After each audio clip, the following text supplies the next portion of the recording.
You hear me now? Okay, perfect. Okay.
Black Star Network is here.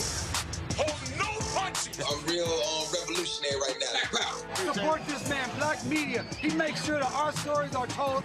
Thank you for being the voice of Black America, Roland. Stay black. I love y'all. All momentum we have now, we have to keep this going. The video looks phenomenal. See, this difference between Black Star Network and black-owned media and something like CNN. You can't be black-owned media and be scared. It's time to be smart. Bring your eyeballs home. You dig?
Folks, today is February 17th, 2026, coming up on Roland Martin Unfiltered, streaming live on the Black Star Network. We're going to pay homage to one of the most consequential figures in American history, Reverend Jesse Louis Jackson Sr. He passed away this morning at the age of 84. We'll talk about his impact, civil rights, human rights, economic rights, on politics, covering all sort of areas. We've got a number of people, more than 20 guests lined that will talk about his life and legacy. We're also going to be opening the phone lines for you to be able to share your thoughts as well. We talk about a towering figure. We talk about literally one of the most important folk in American history, not just black history. That is Reverend Jesse Jackson Sr. And that's our focus. It is time for us to bring the funk. Roland Martin Unfiltered on the Black Star Network. Let's go.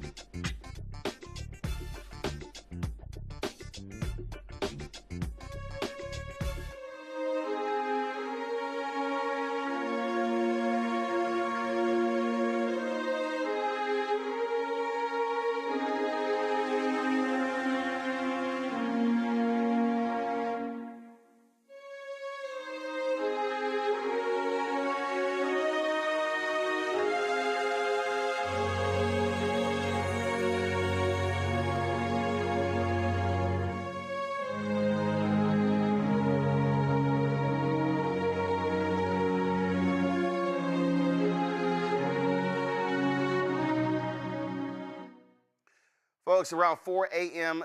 This morning, word came out, 4 a.m. Eastern, that Reverend Jesse Louis Jackson Sr. had passed away. In November, many of us went to Chicago to sit at his bedside because doctors were saying that his body was shutting down. But to their surprise, he kept going, got better, was released from the hospital about a week later. But this morning, it all came to an end. A consequential life, someone born in South Carolina, poor, rises to the greatest heights in this country, runs for president twice, leads a civil rights organization, advisor, counselor to numerous presidents, world leaders. That's who this man was. For the next 3 hours, we're going to talk about who he was, what he meant to so many people in this country and in this world. Let's start with Congresswoman Maxine Waters of California. She's known Reverend Jackson for quite some time. Many people might remember the huge stacks concert rally that took place in Los Angeles at the Coliseum there. Congresswoman Waters, it is very difficult to sum up, to put this man's life in words. It is very difficult, and despite the fact that we knew he was getting weaker, and we knew that perhaps the time was near, to have it announced today still is extraordinarily painful. Jesse Jackson was a national figure. He was an international figure. And, you know, without a lot of people understanding it, we counted on him to keep the civil rights movement going and to protect the civil rights movement and all of the gains that had been made.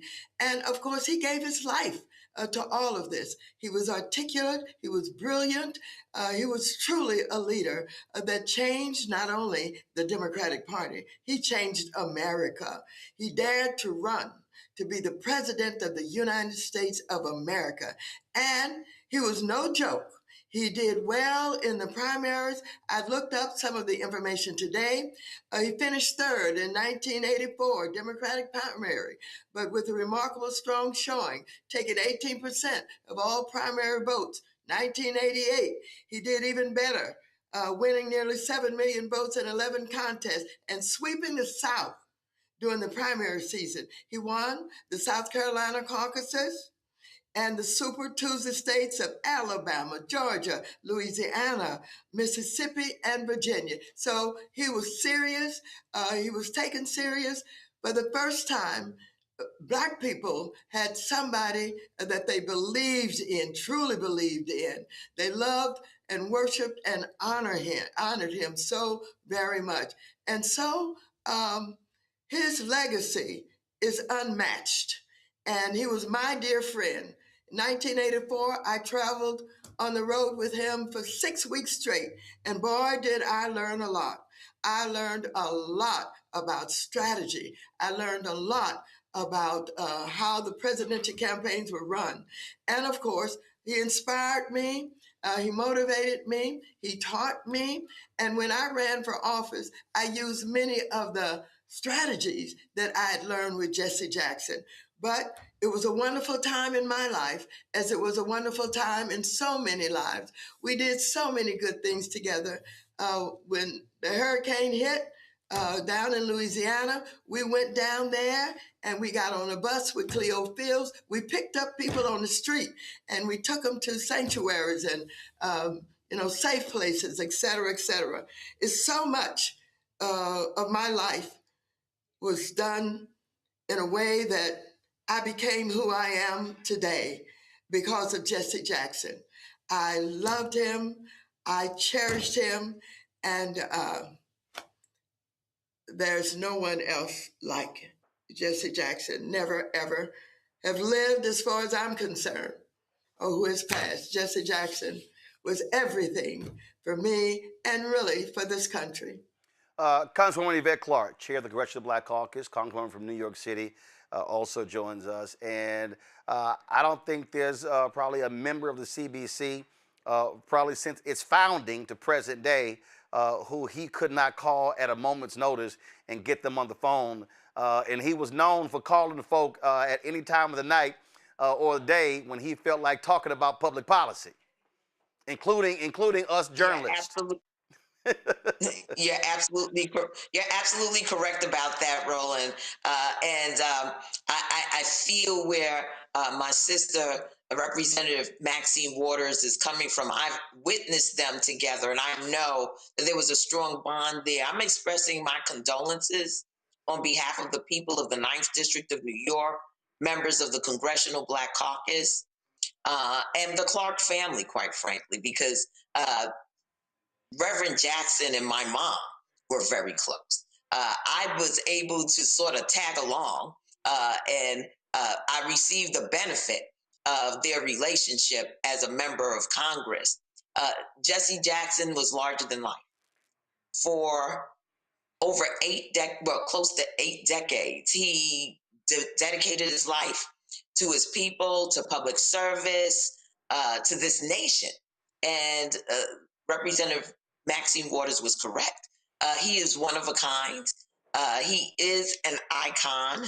I think that we all owe him a debt of gratitude, every single American, for his sacrifice and that of his family. I really want to extend my condolences of serving with Jonathan, now a prominent member of the Congressional Black Caucus, have served previously with Jesse Jackson Jr., who was also a member of the Congressional Black Caucus, and Santia, his sister. The whole family has touched my life personally, and I have been there for Reverend as he went about serving so many people across this country. It's quite remarkable life that he has led, and I've been a beneficiary of all of his work, going back to the civil rights movement to the present day. Congresswoman Waters, I think one of the things that bothered me is that we might be at events, we might be somewhere. Ben Crump is coming up soon, and I remember there was an awards event that was in Los Angeles, and Reverend Jackson was in the audience. And it was mentioned that he was here, he was there, and people applauded. And when I went up to get my award, I actually was pissed off. And this has happened a number of times because I did not like how he was received.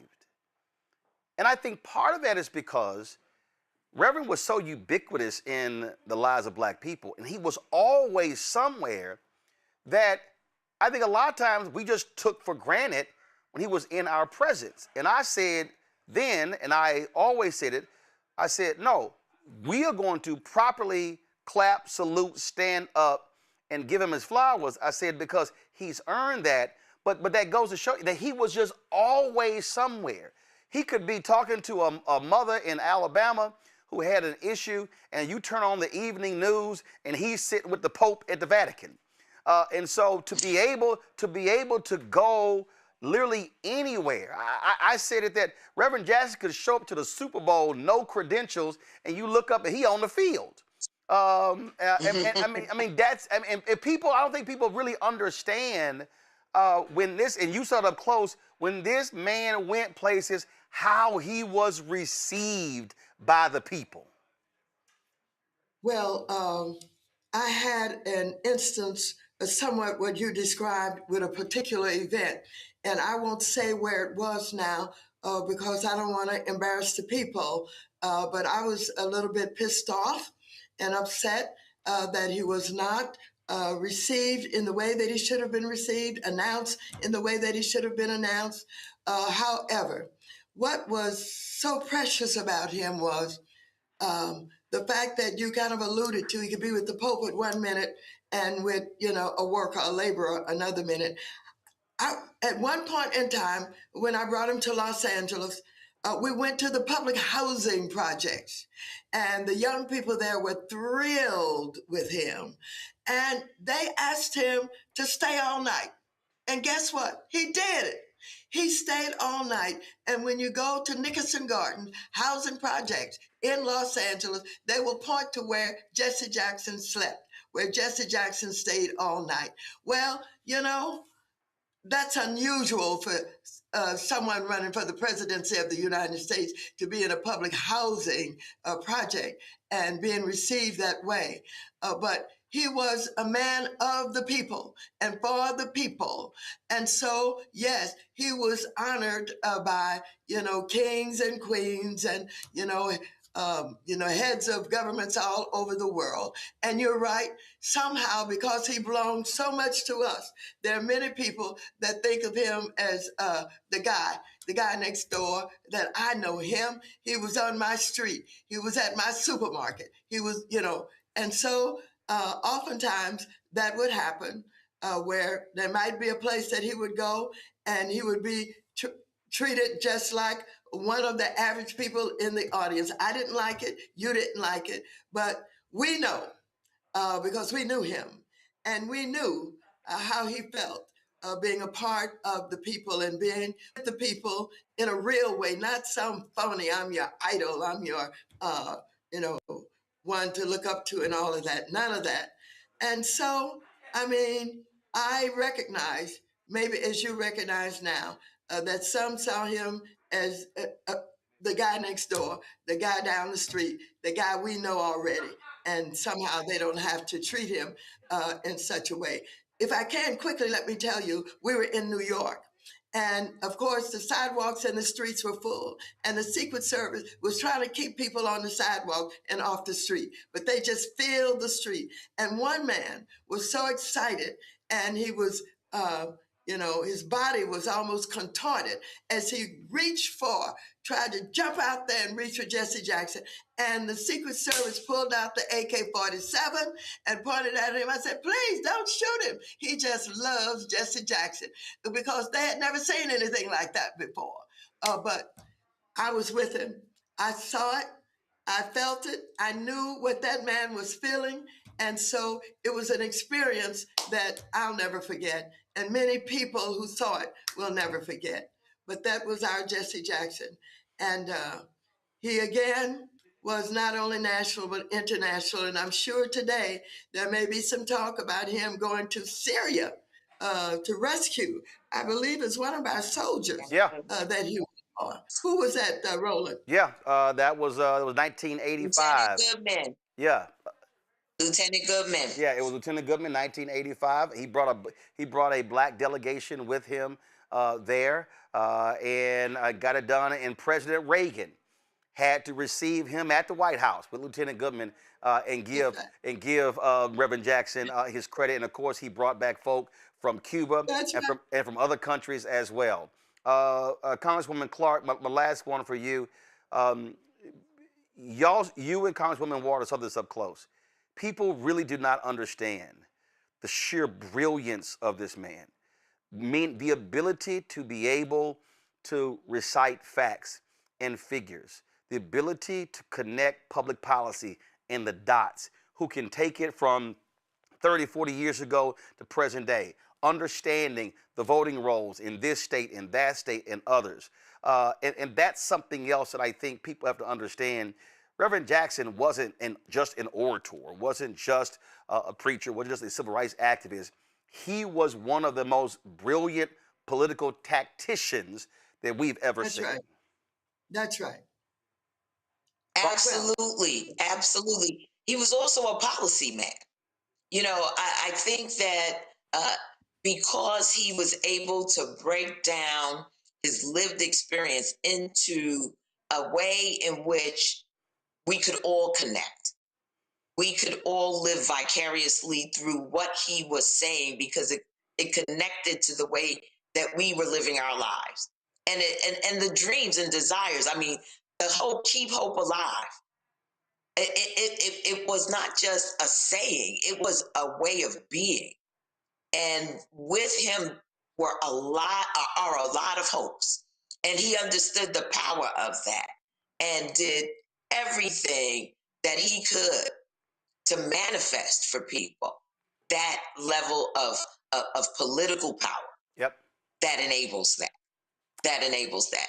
And we're all just, I'm celebrating Reverend's life today. That's right. He lived to be 85 years old. And for all of my lifetime, this man had dedicated his life, literally, working up until the last minute. I know that he was telling his staff things that he wanted to see done, and so I just celebrate his life. I mourn with the family, because I know what it is to take all of this in. I mean, my phone hasn't stopped ringing. The text messages and the chats haven't stopped. So I know they must be receiving a lot of incoming as well. And it's heavy. It's heavy for all of us. But I've chosen to be in a space where I can just say how grateful I am that he lived and that he did such extraordinary things with his life that impacted globally, as Representative Maxine Waters has said, globally. Congresswoman Yvette Clarke, Congresswoman Maxine Waters, we appreciate y'all joining us for this celebration of the life and legacy of Reverend Jesse Jackson Sr. Thank you so much for having us, Roland, and thank you so much for putting together this opportunity for us to have this discussion. And at some point in time, I'll be happy to talk with you about his economic intelligence. He started to work with the big businesses in this country long before diversity, equity, and inclusion to force them into doing contracts and hiring. And we need to have people know about what he did with that. Not just that, also what happened in Silicon Valley. So we're going to be, trust me, we're going to be doing daily tributes leading up to his homegoing service. And so we'll be definitely talking about that stuff as well. Well, thank you so very much. I'm so pleased you're able to do this. This is like no other station, no other TV station, no other anything can do what you're doing. And you do it because you know what the Black people and people who don't get the benefit of the real thing on some of the major medias, that you can do it for us. And I appreciate it so much. I appreciate it. Thank you so very much. Thanks a lot. Folks, that's Congresswoman Yvette Clarke. All I can say is ditto. I appreciate it. Thank you for having me. Thank you very much. Folk, let's turn to somebody who knew him well, civil rights attorney Ben Crump. Not only were they fighters in the area of civil rights, they also both, your camera's fine, Ben. Tell them you're fine. You're fine. Tell them you're fine. There we go. Yes, sir. They all, both of them are also members of that youth group, Omega Psi Phi. It's all y'all guys all good. So let me know when y'all have it. So Ben, every time Reverend and I would get together, he would always throw up the hooks. I would always throw the alpha sign. Y'all should have there's a lot of photos. Y'all let me know when y'all have it. We always joked about it. And the Omegas put out a video. We're gonna play it. We're gonna play it on the show as well. But just share your thoughts and reflections on the loss of this Titan. It's what you said. He's a Titan. I hear you just fine. How are you? For most of my life and many people who are in that 50-something age range, he was always the standard bearer for civil rights in the United States of America. And on so many of the cases, he was always present. And that was what was incredible for me as a young civil rights lawyer, to see that this man who had climbed the highest heights would come and show up for the least of thee, Roland. And I never forget some of the lessons he taught me. I remember we working on a hard case, and Reverend Jackson said, you know, Attorney Crump, he said, I want you to remember, you don't drown because the water is deep. You drown because you stop kicking. He said, Ben, don't ever stop kicking, whatever you do. And I never forgot that. Even when we're in tough situations now, I think about we just got to keep kicking. Yeah, absolutely. And when we talk about, again, when we talk about who he showed up for, there were so many places, Ben, public housing, rural communities, east, west, north, south, it did not matter. You never knew when Reverend Jackson would pop up to bring the cameras with him to put a light on a critical issue impacting not just black folk, but poor folks, working folks. Yeah. He was dealing with way before a bunch of these white politicians. He was in Iowa with farmers. He was with white broke folks and with Willie Nelson in Appalachia in West Virginia. Yeah. And Roland, I just won this Emmy Award for doing this documentary called How to Sue the Klan.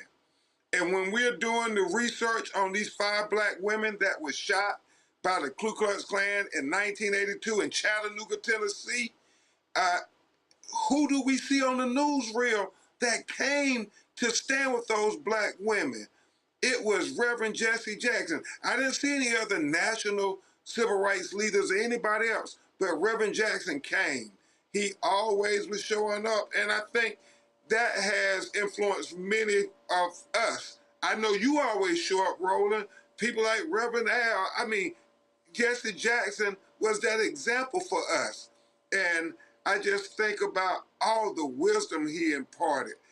Another thing he said, Roland, he said, and making the arguments for diversity, equity, and inclusion, he said the argument they would always put forth against blacks and Hispanic baseball players integrating Major League Baseball before Jackie Robinson broke the color barrier.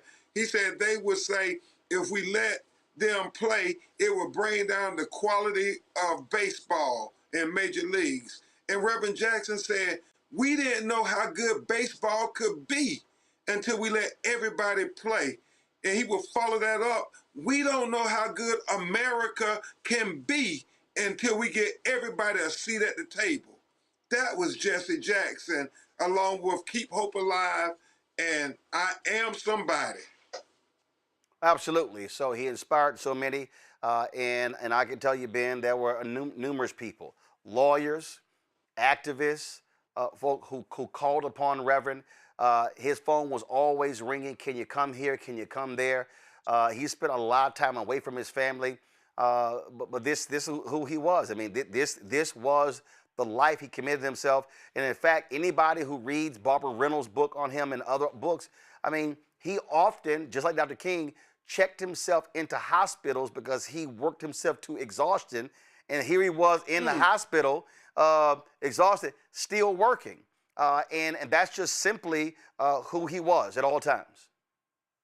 Yeah, and Roland, I'll say this before they pull me away. Sonia Massey case, the case we were working on just months ago, where the sister was shot in her face after she said, I rebuke you in the name of Jesus, and the police shot her. Rev was in a wheelchair, and he was just whispering, but he was at that church in Chicago saying, we got to get justice. We got to get justice. Well, that is my last thing I heard from him. The Mont Arbery trial, that was a march. Yeah. And you were there. Barbara Arwine was there. We're going to talk to her in a second. And we got the video. Reverend, they wanted him to stay in the car. Reverend insisted on getting out. It was difficult for him to walk. This is the video right here. We were live streaming this march. It was difficult for him to walk, but he refused to sit in the SUV and roll the window down and wave. No, he said, I have to march. Battling Parkinson's. It was very hard. Sometimes he would stumble, but he made it clear that he was there standing on behalf and with the Ahmaud Arbery family. Yep. And I choose to remember those good things, Roland. And I'll say this, my alpha brother. He wasn't just the epitome of an Omega man. He was a giant of a man in any circle that he was in. Absolutely. Ben Crump, civil rights attorney, we appreciate you joining us for this tribute to Reverend Jesse Louis Jackson Sr. I love you, Roland. Love you, brother. And this is a photo here. This is from Indianapolis, NBA All-Star Game weekend. Reverend and I, we were at the game, and I saw him there, and so I went by and went down, took a photo with him. This was actually at the HBCU game that took place there, and so we saw each other, we always have fun joking about our frats, but absolutely were one when it came to the brotherhood of blackness and humanity as well. So lots we're going to be talking about, folks we'll be hearing from as well. And we're going to do this here, guys. Cue up one of the speeches we have. I sent y'all some. Let me know which one we have. Listen, the oratorical skills of Reverend Jesse Jackson were unbelievable. Whenever folks, and we're going to play it later, the DNC speech, but no, I don't want to play that. I don't want to play that one yet. So pull up another speech. When people talk about greatest speeches in convention history, they might mention Mario Cuomo in 1984. They might mention Senator Barack Obama in 2004. Barbara Jordan's speech, Ann Richards' speech, on and on. I can tell you flat out that I don't think anybody comes close to what took place in 1984, 1988. And so we're going to play some of that. But this was an event took place in Atlanta, Global Hope Forum. I got a chance, along with John Hope Bryant, to moderate a conversation between two titans, former Ambassador Andrew Young and Reverend Jackson. Here's some of that conversation. Reverend Jackson, on that point, a lot of folks they have heard of breadbasket, and then they'll say, oh man, I get the boycott thing, but the kind of pressure you were applying to companies really created a number of black millionaires who were shut out of those stores after the Fair Housing Act, Civil Rights Act, Voting Rights Act. Talk about how critical that was to developing a black economic base in Chicago and across the country. It seems that, first of all, thank you very much. It seems one thing we have to deal with is some policy behavior and some private behavior. That is to say that if you spend more than you have and vote less than you have, that's the formula for suicide. If you spend more than you have and vote less than you have, that's the formula. You must spend less than you make and vote all you can. You got to reverse our psychology. That's one piece of it. The second piece of it is y'all can clap on that. Go ahead. The second piece of it, it seems to me, is that we got to look at today, 50 years after Dr. King's assassination, 54% of all the African Americans make less than $15 an hour. Half of them make less than $12 an hour, and half of them less than $9 an hour. That's working poor people. And then the other group is in what they call credit card debt. Yeah. How does one leverage that money in ways that you begin to get returns on your investment? And it seems to me just as we have focused on leveraging our votes to get elected officials, we also can leverage our economy to get the private sector, and that's where the wealth is. Yeah. Roland, we went to, as you know, went to Silicon Valley, and you worked with us on this project. We went to Hewlett-Packard, and they said to us, we cannot share information about EEO1 because it puts us at a competitive disadvantage. So we bought stock in 25 companies. Yep. It gave us the right to go to shareholders' meetings, and from that, we raised the point of shareholders. They now have 4 blacks on the boards because the 100 largest cities are majority black and brown. We have economic leverage as we have political leverage. Now, before you did that, Facebook had no African Americans on their board. Ken Chenault is now on their board of directors. Twitter had no black folks. Deborah Lee is now on their board. And that was because of that level of pressure. Jim Bell's on the board of Apple. Yeah, Apple. Jim Bell at Apple. John Thompson's on the board now as chairman of the board of Microsoft because we use our economic leverage. And so just as we have votes to fight with, we have dollars. In Chicago, in effect, what we did was you had this huge market of people who we couldn't even pick up the garbage. We don't pick up the garbage in a single city in America. Sludge is fudge if you're on the truck. Hold up. And when you say don't pick up the garbage, we worked for the city, you mean who owned the contract? Yeah. I mean, if you got say, an X chain store and they have 6 barrels of waste a day, you pick it up, you can leverage that to get your truck and leverage that to bury it. And so that the ability to pick up our own waste is a multi-billion-dollar industry, for example. We could not get Johnson products on the shelves. We couldn't get Johnson Publishing Company on the shelves. And we said, we want to cut, if you will, a mutually beneficial. You don't do business with us, don't do business with you. We began to leverage that and begin to open. But we went a step further because we couldn't stop at ghettonomics. We have more than our side of town. We demanded that the state treasury begin to put money in black banks. We began to focus on pension funds. That's our money too. Is that the Wall Street project? But the point is on Wall Street that I would make the case that we have 4 stages to our struggle. I would make fundamentally the 246 years of legal slavery. We had no rights. And when we got free, we never got equal. And for a moment we got equal, the gesture with the Freedmen's Bank, but they withdrew from that. Yeah. The second stage was Jim Crow. 5,000 blacks were lynched between 1880 and 1950. Then the right to vote. Now, beyond slavery and segregation and voting is access to capital, industry, technology, and deal. That's what we're now at the 4th stage of our struggle. Access, that's why they have the CRA guy sitting here. Access to capital, industry, technology, and deal is the time of our season. Well, Rob Patillo was the executive director for the Rainbow Coalition Peach Tree Project. He joins us right now. Robert, we were just sharing there, Reverend, talking about the issue of economics. And just like I believe, too many of us really we undervalue what Dr. King did on the issue of economics.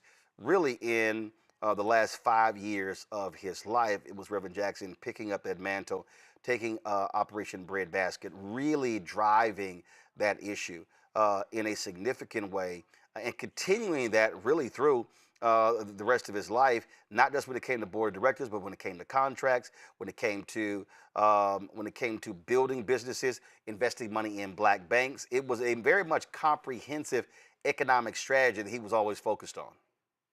You're absolutely right. And if you want to think about the first things that Donald Trump decided to attack during his second term, he decided to attack the direct legacy of Reverend Jesse L. Jackson.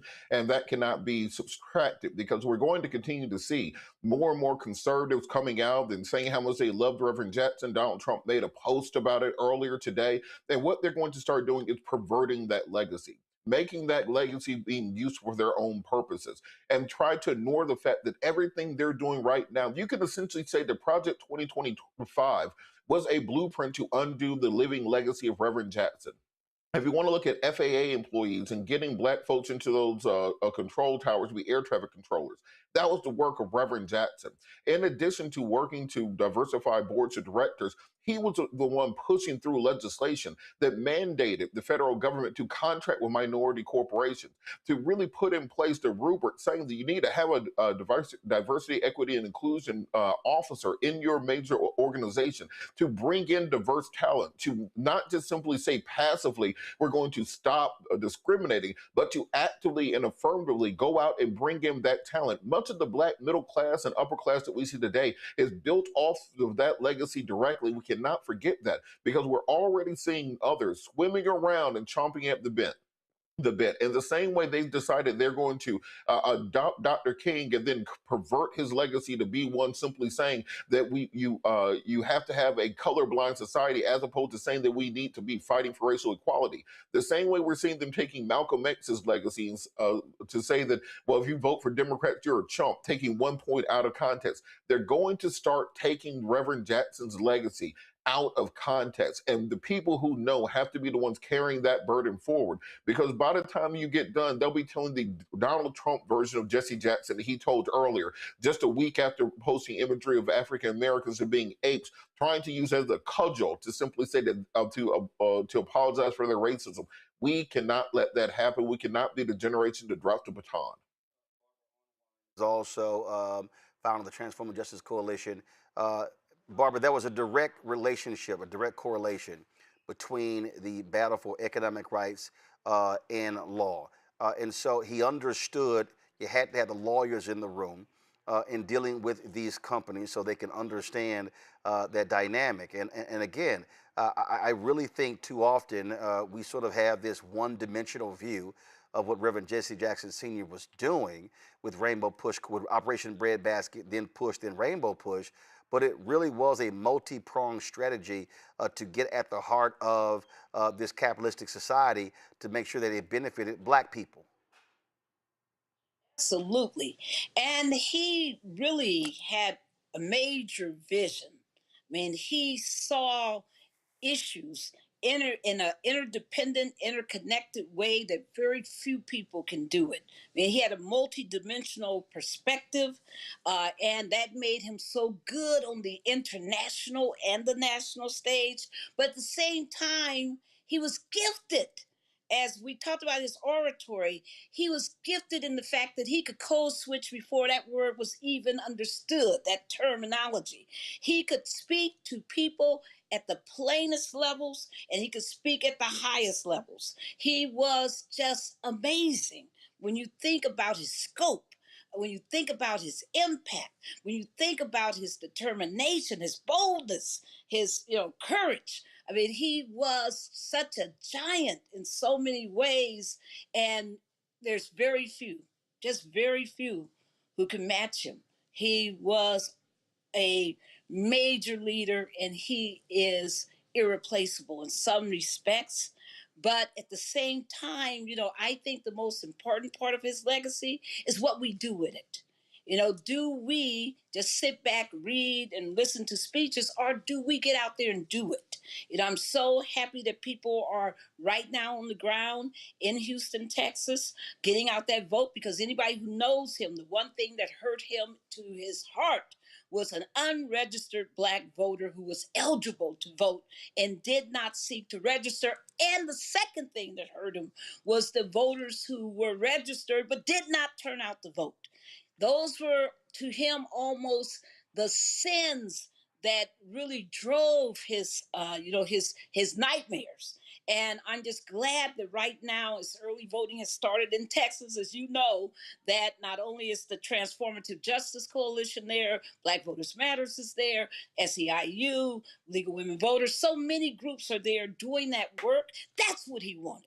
That's how we recognize him. And it's not just, the actions, but we also need to emulate his values, his broad love of humanity.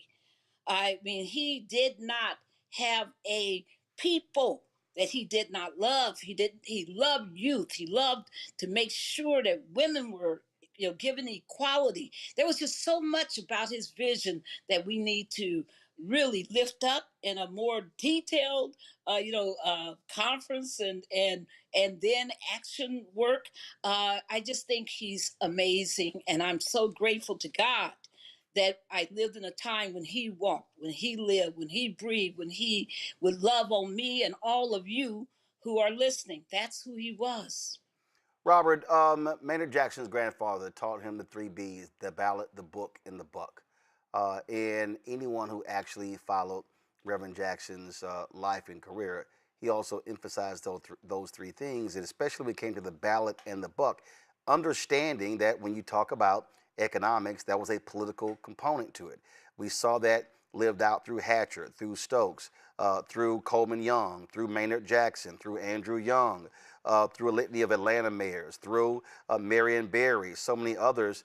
And so that was also, so when Barbara talks about the power of the vote, he understood that when Black folks did not register and did not vote, we were leaving out our economic power, but also our power to impact public policy. When Ferguson went down, he was on the corner talking to a group of young men who were pissed off and angry and ready to go crazy with what happened to Michael Brown. And he asked them, do y'all want to see the cop that killed Michael Brown? Do you want to see him charged? Do you want to see him go to jail? They said, yes. He said, are you registered? They said, no. He said, you do know that you can't even be on the jury because you're not a registered voter.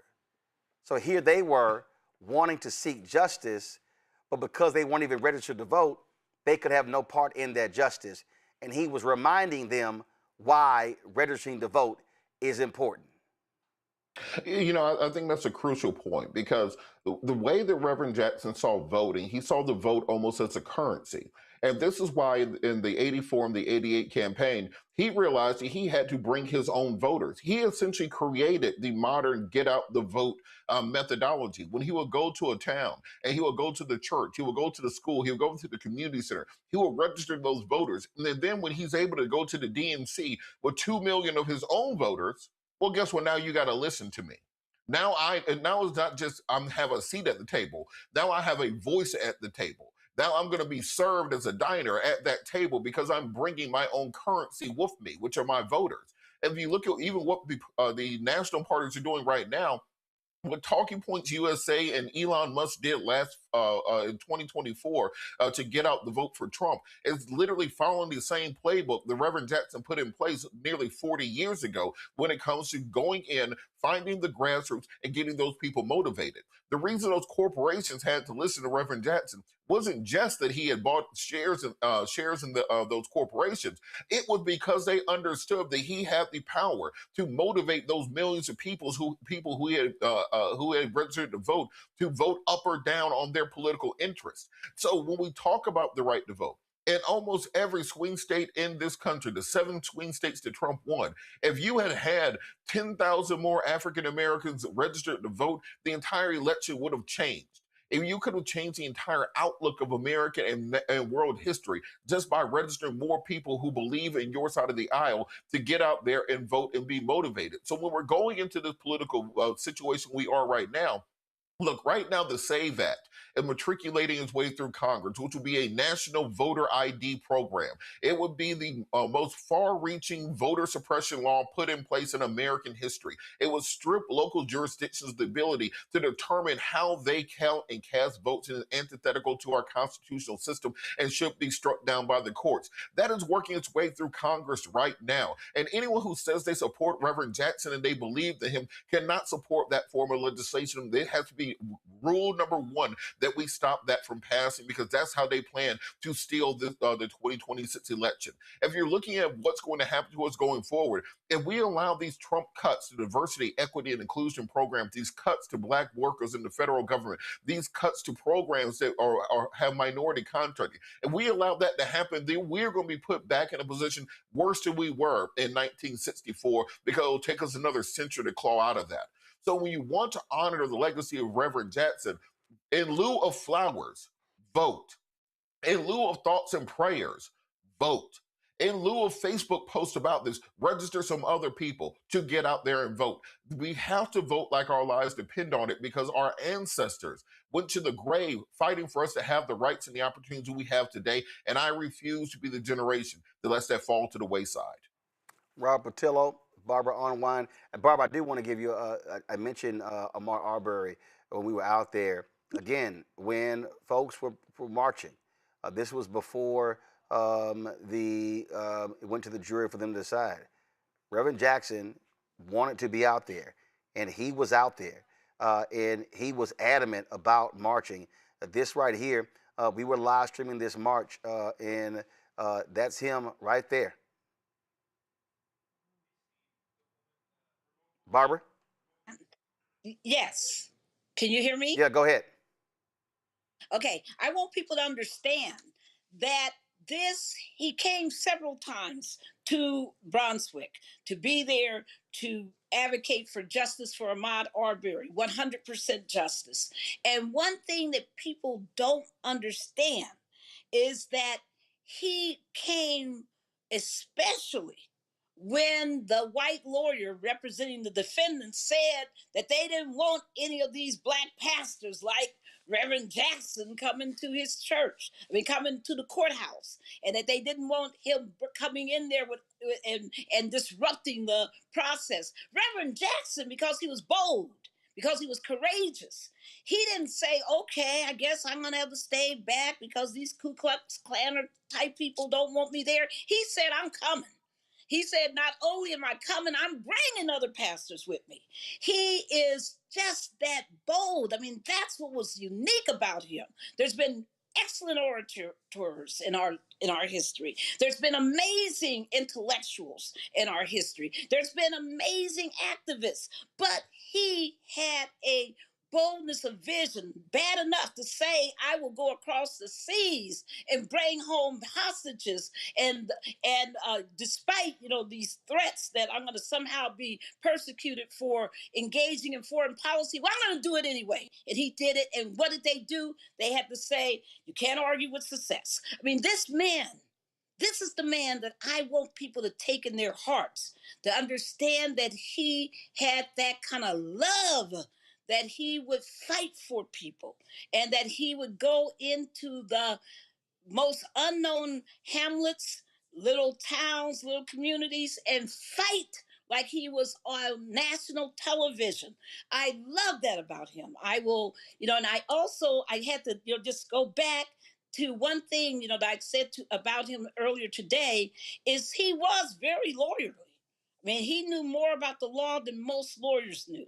And because he understood not only the fine-tuned, specifics of the law, he also knew the spirit of the law, and he knew how to blend those. It's no accident that Malcolm X said he would have been a lawyer. It's no accident that Reverend Jackson, took that religious, spiritual foundation and blended it with his intellectual foundation, blended it with his organizing foundation, and blended it with his legal understanding. And he absolutely, when he needed doctors, he got the doctors. When he needed accountants, he got the accountants. When he needed people in those boardrooms, he got them in the boardrooms. Don't forget, everybody, that he also got a whole lot of powerful Black folks into cabinets, presidential cabinets. When you think about Alexis Herman and so many others, don't just forget that he seeded the entire structure of our political machinations in this country. I just want everyone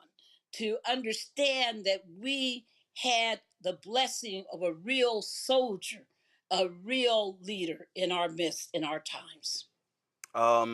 Indeed, indeed. Barbara Arnwine, Robert Patillo, we certainly appreciate it. Thanks a lot. Folks, in the studio with me right now, to my left, Rebecca Carruthers, President and CEO of Fair Elections Center. We have, of course, Michael Brown, former chair at DNC Finance Committee, Dr. Avis Jones-DeWeaver, author, co-founder, editor-in-chief, Max Black's Media, Dr. Julianne Mavo, President Emerita, Bennett College, also President Push Excel Board, Melanie Campbell, President CEO, National Coalition on Black Civic Participation. We also have seated next to her, Kelly Bethea, communications strategist, Dr. Greg Carr, Department of Afro-American Studies, Howard University, Mustafa Santiago Ali, former senior advisor for environmental justice at the EPA, Randy Bryant, entrepreneur, author, speaker. We also have Lauren Victoria Burke, owner Black Virginia News. Michael, I want to start with you. What Barbara was just talking about, that political infrastructure. What a lot of folk really don't understand is that that 1988 run, when folks saw what Reverend Jackson won in '84, then what he won in '88, coming in second in 1988, a lot of folks felt that he did not get proper due. What happens, Dukakis becomes a nominee, the deal is brokered, your dad becomes chair of the Democratic National Committee, Ron Brown, Dr. Ron Walters, Reverend Jackson, they literally changed the rules of the party. When it came to superdelegates, when it came to winner take all, to proportional. And I remind people, the numbers are the numbers. If the old rules were in place 20 years later, there is no President Barack Obama. If you look at the 2008 race, Hillary Clinton won the big states. She won California. She won Texas. She won Pennsylvania. She won Ohio. And that old system, had it been in place, she walks away with the nomination. She locks up superdelegates. She's a nominee. And that a lot of folk, a lot of these national media people want to act like that never existed. But that was cataclysmic, changing the rules. And then what then happens with Reverend Jackson, your father, and others, they then also created what Barbara talked about, that Black infrastructure in the Democratic National Committee that impacted DNC, DSCC, DCCC. Richard Shelby is not the senator from Alabama. Not Reverend Jackson putting those folks on the rolls. That is undeniable. Absolutely undeniable. Your history lesson was absolutely correct. And there were some in the weeds parts of that too. So in the, I guess, what'd you call it? Did you call it the old days or? I forgot what you called it. We just say back in the day. Okay, back in the day. They, the chair of the party would turn what was called turn over the keys right after the primaries. Whoever the Democratic nominee was would literally turn over the keys to whoever the Democratic nominee. So you take over the whole DNC apparatus, the money, the volunteers, the lists, you name it. And back then, the DNC apparatus or the RNC was totally different today. Today is super PAC driven. Back then, the party literally ran the whole process. Correct. So what my father frankly did, he said, I'm changing the timing of when the chair it ends his chairmanship or her chairmanship. So Reverend Jackson and obviously a host of others that had my dad's back let the chairman change the dates of when the chairmanship had to end until after the inaugural, because otherwise the chair and the DNC lose all power after the primary. Everything goes to the candidate. Everything goes. That's why they call it turn over the keys. Everything's done. DNC's finished. You know, obviously they play a role, but they don't have really any control. Hence, when that deal was cut between Dukakis and Reverend Jackson, I was working as an advanced person for Dukakis and got loaned to Reverend Jackson's campaign. And the issue wasn't necessarily what Reverend Jackson got. My father brokered to make sure Reverend Jackson had a plane, because he wanted to travel and be part of it, because you don't want Reverend Jackson on the sidelines. You wanted him involved. So I had a plane. Dukakis made sure that he had a plane, which was obviously part of that deal. But if you control the keys through the inaugural, you get a say in what happens on the cabinet, on the policy, because you're still controlling the bank accounts and the lists and the volunteers in the states. And so, but once you turn the keys over, you don't have it. And so Reverend Jackson, I forget which guest or mentioned that he was coming to the table with his own currency. So he's at the table saying, I got all this. Right. And if you all want a part of that, I need a say in it. And people have no idea. They have no idea, Julian, what the hell was going on. When Reverend went to that convention in Atlanta in '88, it was like he was a damn nominee. He had a bus. Reverend had a bus tour. That's right. He came in second, but he had a bus tour. He comes into Atlanta, into black ass Atlanta, like he the king. You talk about T.I. saying he the king, king of the South. Reverend rose up in Atlanta like it's a coronation. And to Michael's point, what he said to the whole party, I got all these black votes, and I got all these progressive white votes. What we gonna do? And that was a real hardcore negotiation. And there were a lot of white folks in the party who were not happy that they had to kowtow to his demands, but he had the power and the leverage and the influence, and he maximized it. Absolutely. I mean, the '88 convention, I was at '84 as a delegate, in '88 as an alternate delegate, but also as a Jackson surrogate, which was kind of funny because he would send me someplace, they were looking for him, and they got me. And you could see their faces like, what is this? But he came in there bad and bold. As Arnwine said, the thing about Reverend Jackson is he was always bad and bold. And when I think about the economic underpinnings of his work, the fact is that he could go from the most micro to the most macro. In other words, my sister and he were very close. Bad joke, I won't tell it. Well, I might. When I went to see him in December, I said, the Malvo family sends regards. I said, James, Marianne, Mariette, Antoinette. He starts grinning when I say Antoinette. So, you know, I'm ticked. Because he used to get on my nerves by either calling me Suzanne, after my CD cousin, or saying, oh, I love Antoinette. She's the nice Malvo. I'd be like, and I'm the one here working.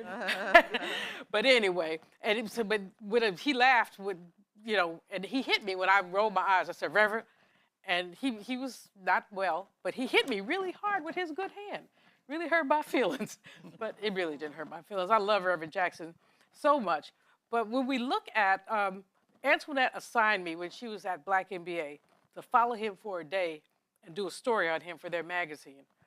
He did everything from international affairs to children with eyeglasses in the same day. And I'm sitting there saying, how do I encapsulate that into an article? Mm-hmm. And the answer is he cared about people. He cared about economic justice, whether it was a child who didn't have eyeglasses to what was happening, you know, across the globe. I mean, he just cared. And one of the best things, you know, Roland, you mentioned that I am president of actually Push Excel, which is the educational arm for Rainbow. We have oratorical contests. Mm-hmm. And little children, they don't get to do their own speeches. They have to memorize somebody else's. Mm-hmm. Well, you want to see Reverend Jackson grin. Watch one of the children do one of his speeches. Yeah. And he'd just be sitting there beaming when the young'un would do one of his speeches. He loved children. I mean, he loved them so much. He would bump us off the program to get a kid the opportunity to speak because he just really believed in that. And it connected him to his own past of having to go to the library in South Carolina, mm-hmm. and they wouldn't let him have a book. And he didn't say, oh, woe is me. He started a movement. He was 15, 16, 17. So his roots are deep and strong, but the economic piece, of course, for me is the part that I glom into the most. Melody, when you look at, there are a bunch of people who have been involved in politics in the last 40 years who have no idea that they all came through Reverend Jackson. Right. And I remember 2008, the night of the South Carolina primary. We're on CNN, and Obama wins South Carolina. Bill Bennett, former education secretary, which I'm about to tell you, clearly knows he didn't know shit about education. Hello. Says on CNN, Reverend Jackson winning South Carolina was Black history. Obama winning South Carolina is American history. And I remember I sat, and he was by satellite, so he wasn't in studio. Damn, Mike, you set up. Look at you. So I was mic'd up, and I was like, turn my microphone on. I was like, turn my microphone on. And so the floor director, he goes, hey guys, Roland said turn his microphone on. So they come to me, and I said, I can't let you sit here and say what you just said. And so I talked about the 2 million votes. I talked about the folk who ran. People don't realize 84 and 88 was a litany of Black people.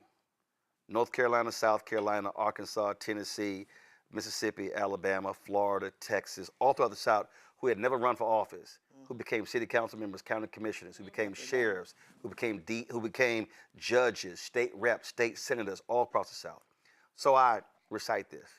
So then he decides to respond. I was like, turn my microphone back on. And I said, no. So then I mentioned Richard Shelby, elected United States Senator from Alabama, Democrat, because of those 2 million votes. I said, Don Brazile ain't campaign manager for Al Gore. I said in 2000, without working for Reverend Jackson's campaign. And then I said, Bill, I said, there's a little short white dude who we had never heard of. I said, named Paul Wellstone, who became United States Senator of Minnesota, and was Reverend Jackson's state director. That's right. I said, don't you dare limit that to Black history. I said, it's American history. He didn't respond after that. But that was the thing that people just they kept misunderstanding, and the work that he did with those broke white folks with Willie Nelson in West Virginia, and the farmers in Iowa. And so the platform, not only did the people come through that system, but the issues that he laid out in 84, 88 really becomes the dominant theme of the Democratic Party 20 years later. He was 20, 25 years ahead of his time. He was discussing stuff none of them were talking about in 84 and 88. Well, I was a student when he ran the first time, and I was, in Atlanta when he won in 88. And I was also there in 92, and Bill Clinton benefited in 92, and Georgia went blue in 92 because of the work of Reverend Jackson. And so when when you said that, I jumped up because like, oh no, understand this. The politics, not just for Black folks, but the politics for the Democrats, the path he took. And for a lot of us, being a student, doing voter registration, seeing how he was able to organize and mobilize. He mobilized us. Abel Mabel Thomas, right? You remember Abel Mabel? Yes. We were all in school together. She was at Georgia State, I believe, at that time. Folks like that, they became elected officials because they worked on Reverend Jackson's campaign. So to be able to hear that, it's like, no, he spoke for Black folks, but he spoke for all those the least and the lost and the left out. And what I remember that when I heard that at 5 o'clock this morning, you think you're gonna be ready for it, but then you're not ready for it, right? Because his touch was so deep, right, and so long lasting. Here we are, 40 plus years later, and I know that part of I was going to school for business administration, was gonna make me some money, and I read it to people like Reverend Jackson and those who in the James Oranges of the world, and the Joseph Lowrys and the Evelyn Lowrys and all of those whose lives that touched me. And so when I have the opportunity to be here today to lift him up, what we also have to do is, and like I think Barbara said it, we have to keep that legacy going by doing the work. And so he did his part. It's up for us to do our part and make sure that all the work that he did and others did is not in vain. And so, thank you for the opportunity to be a part of this moment. I know it's not my turn, but I just want to say one thing quickly. I'm looking back at 84 and 88 and the young brothers who were in the room who were supporting Rev. And now many of them are state legislators. I'm looking at like a Rodney Ellis. I'm looking at Cleo Fields. Cleo Fields now in Congress, Rodney Ellis, County Commissioner in Harris County in Houston. And I'm just looking at them because I remember sitting in the room with them. And, you know, just they were growing and learning. And that's what Reverend did. He gave people, when you say keep hope alive, the hope was really about us being able to believe in a transformative nature of our participation. And what was exciting is when you go to the high schools, right, and how those kids just swarmed. Well, in fact, just swarmed. Oprah posted something on Instagram. They said, Reverend, I am somebody. She said that Reverend spoke at her high school, and there was something he said. She said she eventually turned that into a poster and put that on her wall, and that's what drove her through high school and college, and she credited him for that. Greg, I'm reading Howard Bryan's book on Paul Robeson and Jackie Robinson, and J. Edgar Hoover called Paul Robeson the most dangerous man in America, the most dangerous black man in America. 2 decades later, he calls Dr. King the most dangerous black man in America. I dare say after 1984, in the Democratic Party, Reverend Jackson was the most dangerous black man in America.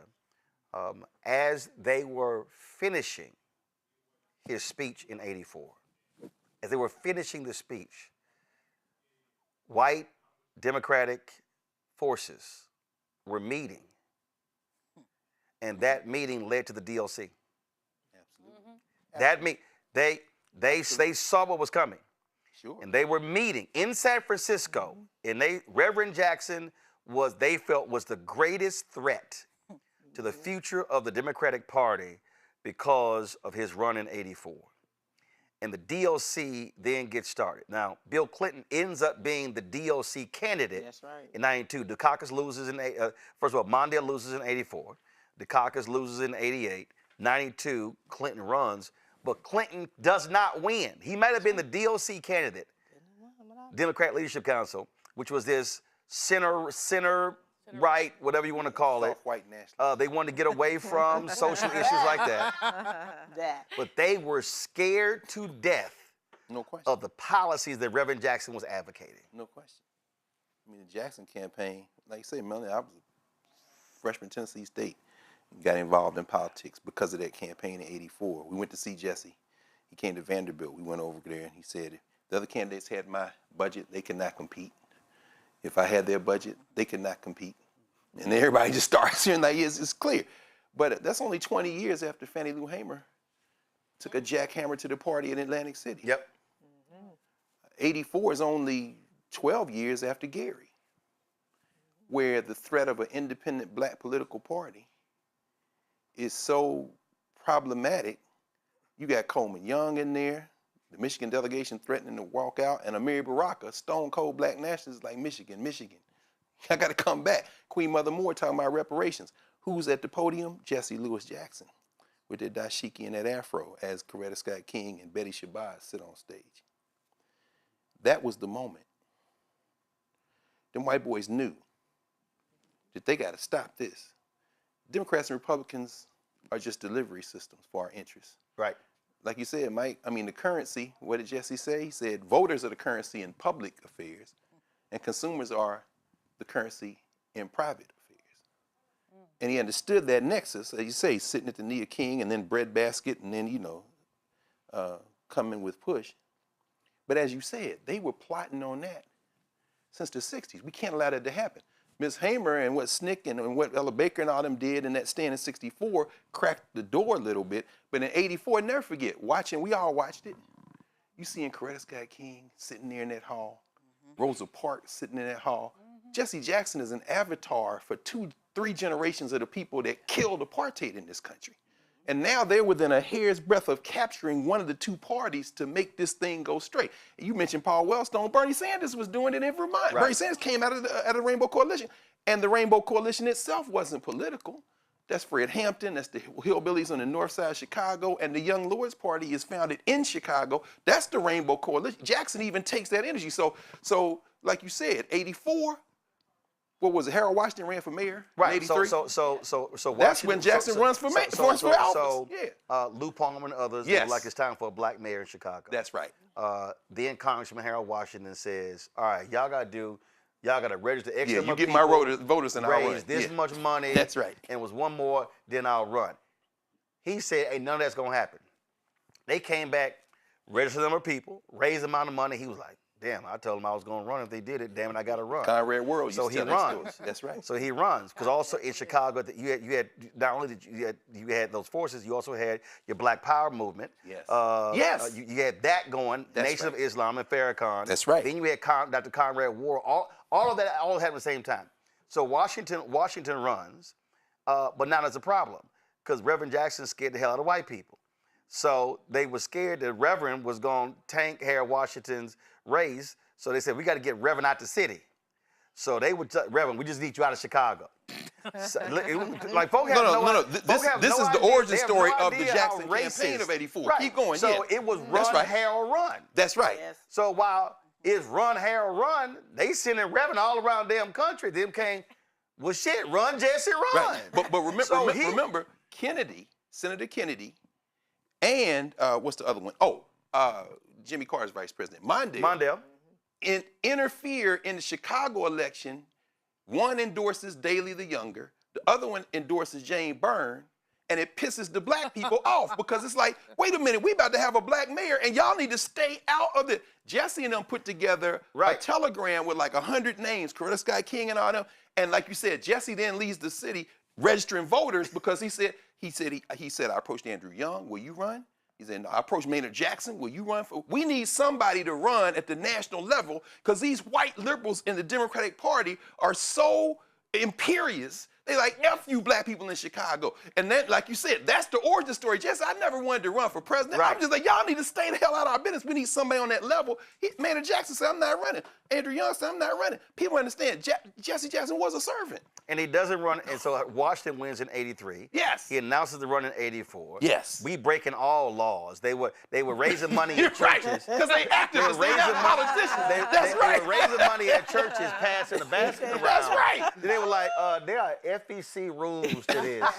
They didn't know who the hell was giving money. Fuck your election commission. That's only FEC. They didn't give it, and they were kind of like, all right, we'll figure it out. Yeah, no question. Like, we'll figure it out later. So people, Rebecca, really, who obviously the folks who were not live then or who haven't even read, understand, you had this massive movement in Chicago that now goes national. That's right. And black folk That's right. are hyped. I mean, it's church to church to church. Like Melanie said, we to was city fired. to We wanted to city, kill. jam-packed. Listen. And this thing is building and No building. question. And the thing that was crazy is the black, I say, for lack of a better phrase, the black elites were not endorsing him. That's right. So you had, all of them were like, hey, listen, Mondale, Rev was like, fine. But the people were with him, and the energy was insane. But most importantly, it was the agenda that he was speaking to. Nobody else is talking about apartheid. But Roland, before nobody else is talking about healthcare. Let me just make this point because you mentioned the DLC. 84 caught him sleeping. 88, and we remember this because we was all headed to, I was in law school, we were headed to Atlanta to destroy the Democratic Party. Like you said, Jackson is coming there, and when he gave up all the delegates, we didn't understand the math, but your pop did. But we were discerned because we got it. We got it. 88 was sort of like how they felt in 64. It's no question. Except we gonna take this. But here, what you raised though, Roland, is so very important. They decided at that point we would rather commit political suicide in this country than let these black people and these poor whites and these migrant workers and these coal miners capture one of the two parties. Remember, he had won Michigan. Yep, he's going to Illinois. That's in the books. Paul Simon drops out. These MFs, Biden, Clinton, they convinced Paul Simon to re-enter the race because he's the senator in Illinois to stop Jesse Jackson from winning Illinois. And as soon as it's over and Jackson doesn't win Illinois, Simon drops out of the race again. These white people destroyed the Democratic Party in 1988. You understand? And we're still dealing with the fallout of these damn soft white nationalists. Rebecca, the reason all this we're laying out is so critically important is because folk have to understand how you got to present day. Yes. And all of this from 84 forward is how we got here. That's right. So Reverend Jesse Jackson is who people think Bernie Sanders is. Thank you. When we think, and I'm gonna walk through this. Yeah, I want to hear Now that. we know we know who Bernie is, but when you think of the credibility of Bernie, is he's a populist. He's about economic justice. He's about racial justice. He's about bringing various classes together. Bernie gets that reputation, but the person that actually did those things was Reverend Jackson. When you talk about healthcare, universal healthcare, when you talk about some of his policies, especially around the AIDS epidemic in '88, and actually speaking about that, and calling that out on the floor. When you talk about the economic policies that he espoused, when you talk about having those cross coalitions where you have poor white people, you have black elites who weren't quite there, but you had working class black folks. People give that to Bernie Sanders when Bernie Sanders hasn't done anything to deserve that. That's why I say Jesse Jackson Wasn't he Jackson's Rainbow Coalition campaign? Yeah, he was working on the campaign. Right. Bernie So I don't think he would ever Bernie- deny that. Bernie has done not a damn thing, excuse my language, for racial economic justice. So when you say, I just have to push back on you on that, because Bernie, please, this is your classic white boy. No, she's saying the same thing. She said Bernie didn't do the work. Right, Bernie. When she first said. Okay. But my point is, she said, y'all agree, Bernie didn't do the work. Right. So what I'm saying is, so I'm an elder millennial. So for those who didn't experience Jesse in the way many in this room experienced Jesse, right, we're told that Bernie is those things. That's right. But it's Jesse who are those things. That's true. And so I'm speaking to that millennial and that Gen Z audience because they heard all these things about Bernie Sanders. And what I'm saying is, who you think Bernie Sanders is actually who Jesse Jackson was. Yeah. Absolutely. And so that's the statement that I want to say. And that's who Paul Wellstone was before he died in a plane crash. For sure. For sure. And so that's what I think is important as we're talking about the policies. We could get into the machinations of the politics, especially in the inter-party politics. But I just wanted to be clear on the types of policies that he promoted. Hold on. Hold on. Wait. Hold up. I'm coming to everybody. I got you. But I do want to, because he's been holding since 6:30. Michael Neighbors is the president of the Evanston, North Shore, Illinois branch of NAACP. Cliff Albright, co-founder of Black Voters Matter. Michael, you're there. For folk who don't understand, obviously, we're speaking from a national perspective. I lived in Chicago 6 years. But we're talking about a monumental figure. If you talk about Chicago politics in the last 50 years, it's the two dailies, and it's Reverend Jesse Jackson Sr. No question about it. And thank you for having me. But I received a call this morning. Okay, I received a call this morning at about 5:45, and it was a local reporter telling me that Reverend Jesse had passed away. And of course, all day long in the Chicago area, we've had that same kind of talk. I've talked with folks from the UK. I've talked to reporters from around the country. And of course, that has happened with a ton of other folks as well. Reverend Otis Moss, Father Flagler, Roland, you've been here. So Jesse has left such an incredible mark on the Chicago area and the Metro Chicago area. I'm in Evanston. That it is almost impossible to describe his influence in this city. There is no question he was able to do so much. I've been enjoying the conversation that you've had with these amazing folks that are on your program right now. I have been influenced by Reverend Jesse Jackson since I accepted a call into ministry in high school many years ago. I recognize his importance in so many ways, Roland, but I think what is really wonderful for me as a minister and then as a part of the NAACP, Reverend Jackson was able to merge the heightened inspiration of the African-American religious experience with the emerging power of a youthful generation of the 60s and 70s. So in a whole lot of ways, he sounded like the old vanguard, like Dr. King and Reverend Shuttlesworth and Andrew Young and Ralph Abernathy, but he added some amazing flavor to that. He added the flavor of Marvin Gaye and the Temptations and Edwin Starr and Chicago's own Curtis Mayfield. So he was able to do some intersectionality, which was incredible. He was an intersectional scholar, an intersectional advocate for social justice, even before that term became popular in the academy.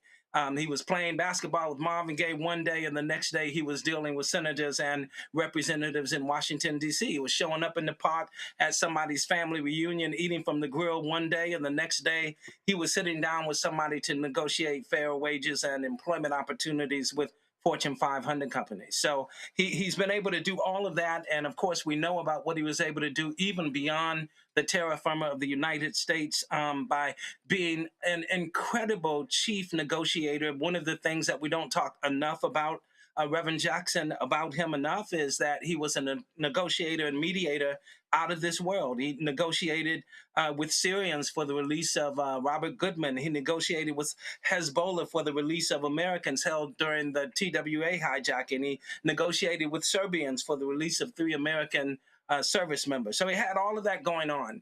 And Roland, one of the things I want to share, which I think was incredible for me, when they asked me how Reverend Jackson might be remembered, along with Martin Luther King Jr., along with Malcolm X and some of the other greats in our African-American culture and history, I tried to take it a little bit further, and you have to forgive me for a Baptist imagination, but I said that that ancient Athens had Pericles, and Rome had Demosthenes, and London had Shakespeare, and Paris had Camus, and Boston had John Kennedy, and Addis Ababa had Haile Selassie, and Cape Town had Nelson Mandela, but Chicago, this windy city right here in the central part of the United States, had our very own Reverend Jesse Jackson. And that's how he's going to be remembered, not just for the local work that he did in Chicago, not just for the national work that he did for the United States, but for the work that he did throughout the world.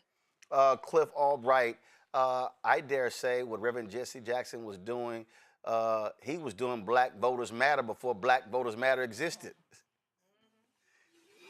No, you're absolutely right. You know, that was the template. Let me just pick up where Reverend Neighbors left off, and then I'll talk about those photos there. You know, that's from 2021 when we were fighting for voting rights, and Jesse was still out there marching. In fact, I'll tell you a quick funny story about that. We were doing a march from the Black Smithsonian to the White House, you know, calling on President Biden to do more for voting rights, and in the midst of the march, you know, Jesse pulls on me. I got the megaphone or whatever, and he pulls on me, and you know, in his voice, you know, at that time, obviously, he was still, you know, having a challenging time getting sentences out, but he was telling me how to get the folks lined up correctly. Because there's a science to how you do a march, and he's like, you gotta go 2 by 2, because when you go 2, then it stretches out the line and makes your numbers look, you know, like part of what you may actually have. And so he was schooling me literally in the midst of the march. But you know, I want to pick up where Reverend Neighbors left off, talking about, you know, his role on the international thing, because I was too young to vote for Jesse the first time he ran. Actually, both times he ran. I was 18 the second time, but my birthday was after the New York primary, so I couldn't vote for him in the primary either. But in '84, you know, the thing I remember most vividly, that what Reverend Neighbors was talking about, seeing him go and get hostages, you know, seeing this Black man on the world stage doing something that at that time, you know, the greatest superpower and all this stuff couldn't do. Like, you know, this was before I had learned the autobiography of Malcolm X. This is before I knew about, you know, W.B. Du Bois or Paul Robeson. This is before I knew about, you know, so many of our figures that had similarly been, you know, major actors on the world stage. You know, I knew about Dr. King, but that was history to this 14-year-old boy growing up in the Bronx at the time, right? But I saw with my own eyes this man go across the water and bring home hostages that folks thought could never be brought home, or that they would be lost or whatever. And that shaped my thinking. I dare say to this day, you know, even thinking about like what what a young brother from the Bronx, can do on the world stage or on the national stage. And so that was my, real introduction to like the power that even I as an individual, could have. But your point about Jesse and Black Voters Matter before there was a Black Voters Matter, I love, what Professor Carr and the history lesson that y'all were just giving around the Gary Convention. I really believe, people will look back in Reverend Jackson's legacy and say, that he transformed the Democratic Party, or he got more Black folks mobilized. I think before all is said and done, that when the day comes when we have true independent political power, right? When we finally break this two-party system, that that some of the origins of that will go back to Jesse's run in '84, which, as Dr. Carr raised, is in turn an outgrowth of the Gary Convention, which was, one of the major planks was about Black independent political power. Jesse said it in Gary, right? About we not beholden to Democrats or Republicans. The natural course of saying that Black voters matter and mobilizing millions of Black voters to engage in this process, the natural course of that is that we have independent power, right? And, we may have, we've gone down a path of like how we're the base of the Democratic Party, and that's all well and good. And we've been able to get some stuff done. But I think that what time will tell is that the real origins, or at least one of the early stages, if not the origins, of the future independent power, electoral power, political power that Black folks will have when this two-party system ceases to exist. I think that we'll be able to trace the origins, or again, at least the early stages of that, to Jesse's runs. Indeed, indeed. Michael and Cliff, gentlemen, I'll ask you this, Michael, before we go. You talked about the religious piece. First of all, Reverend didn't get his papers till about 30 years later.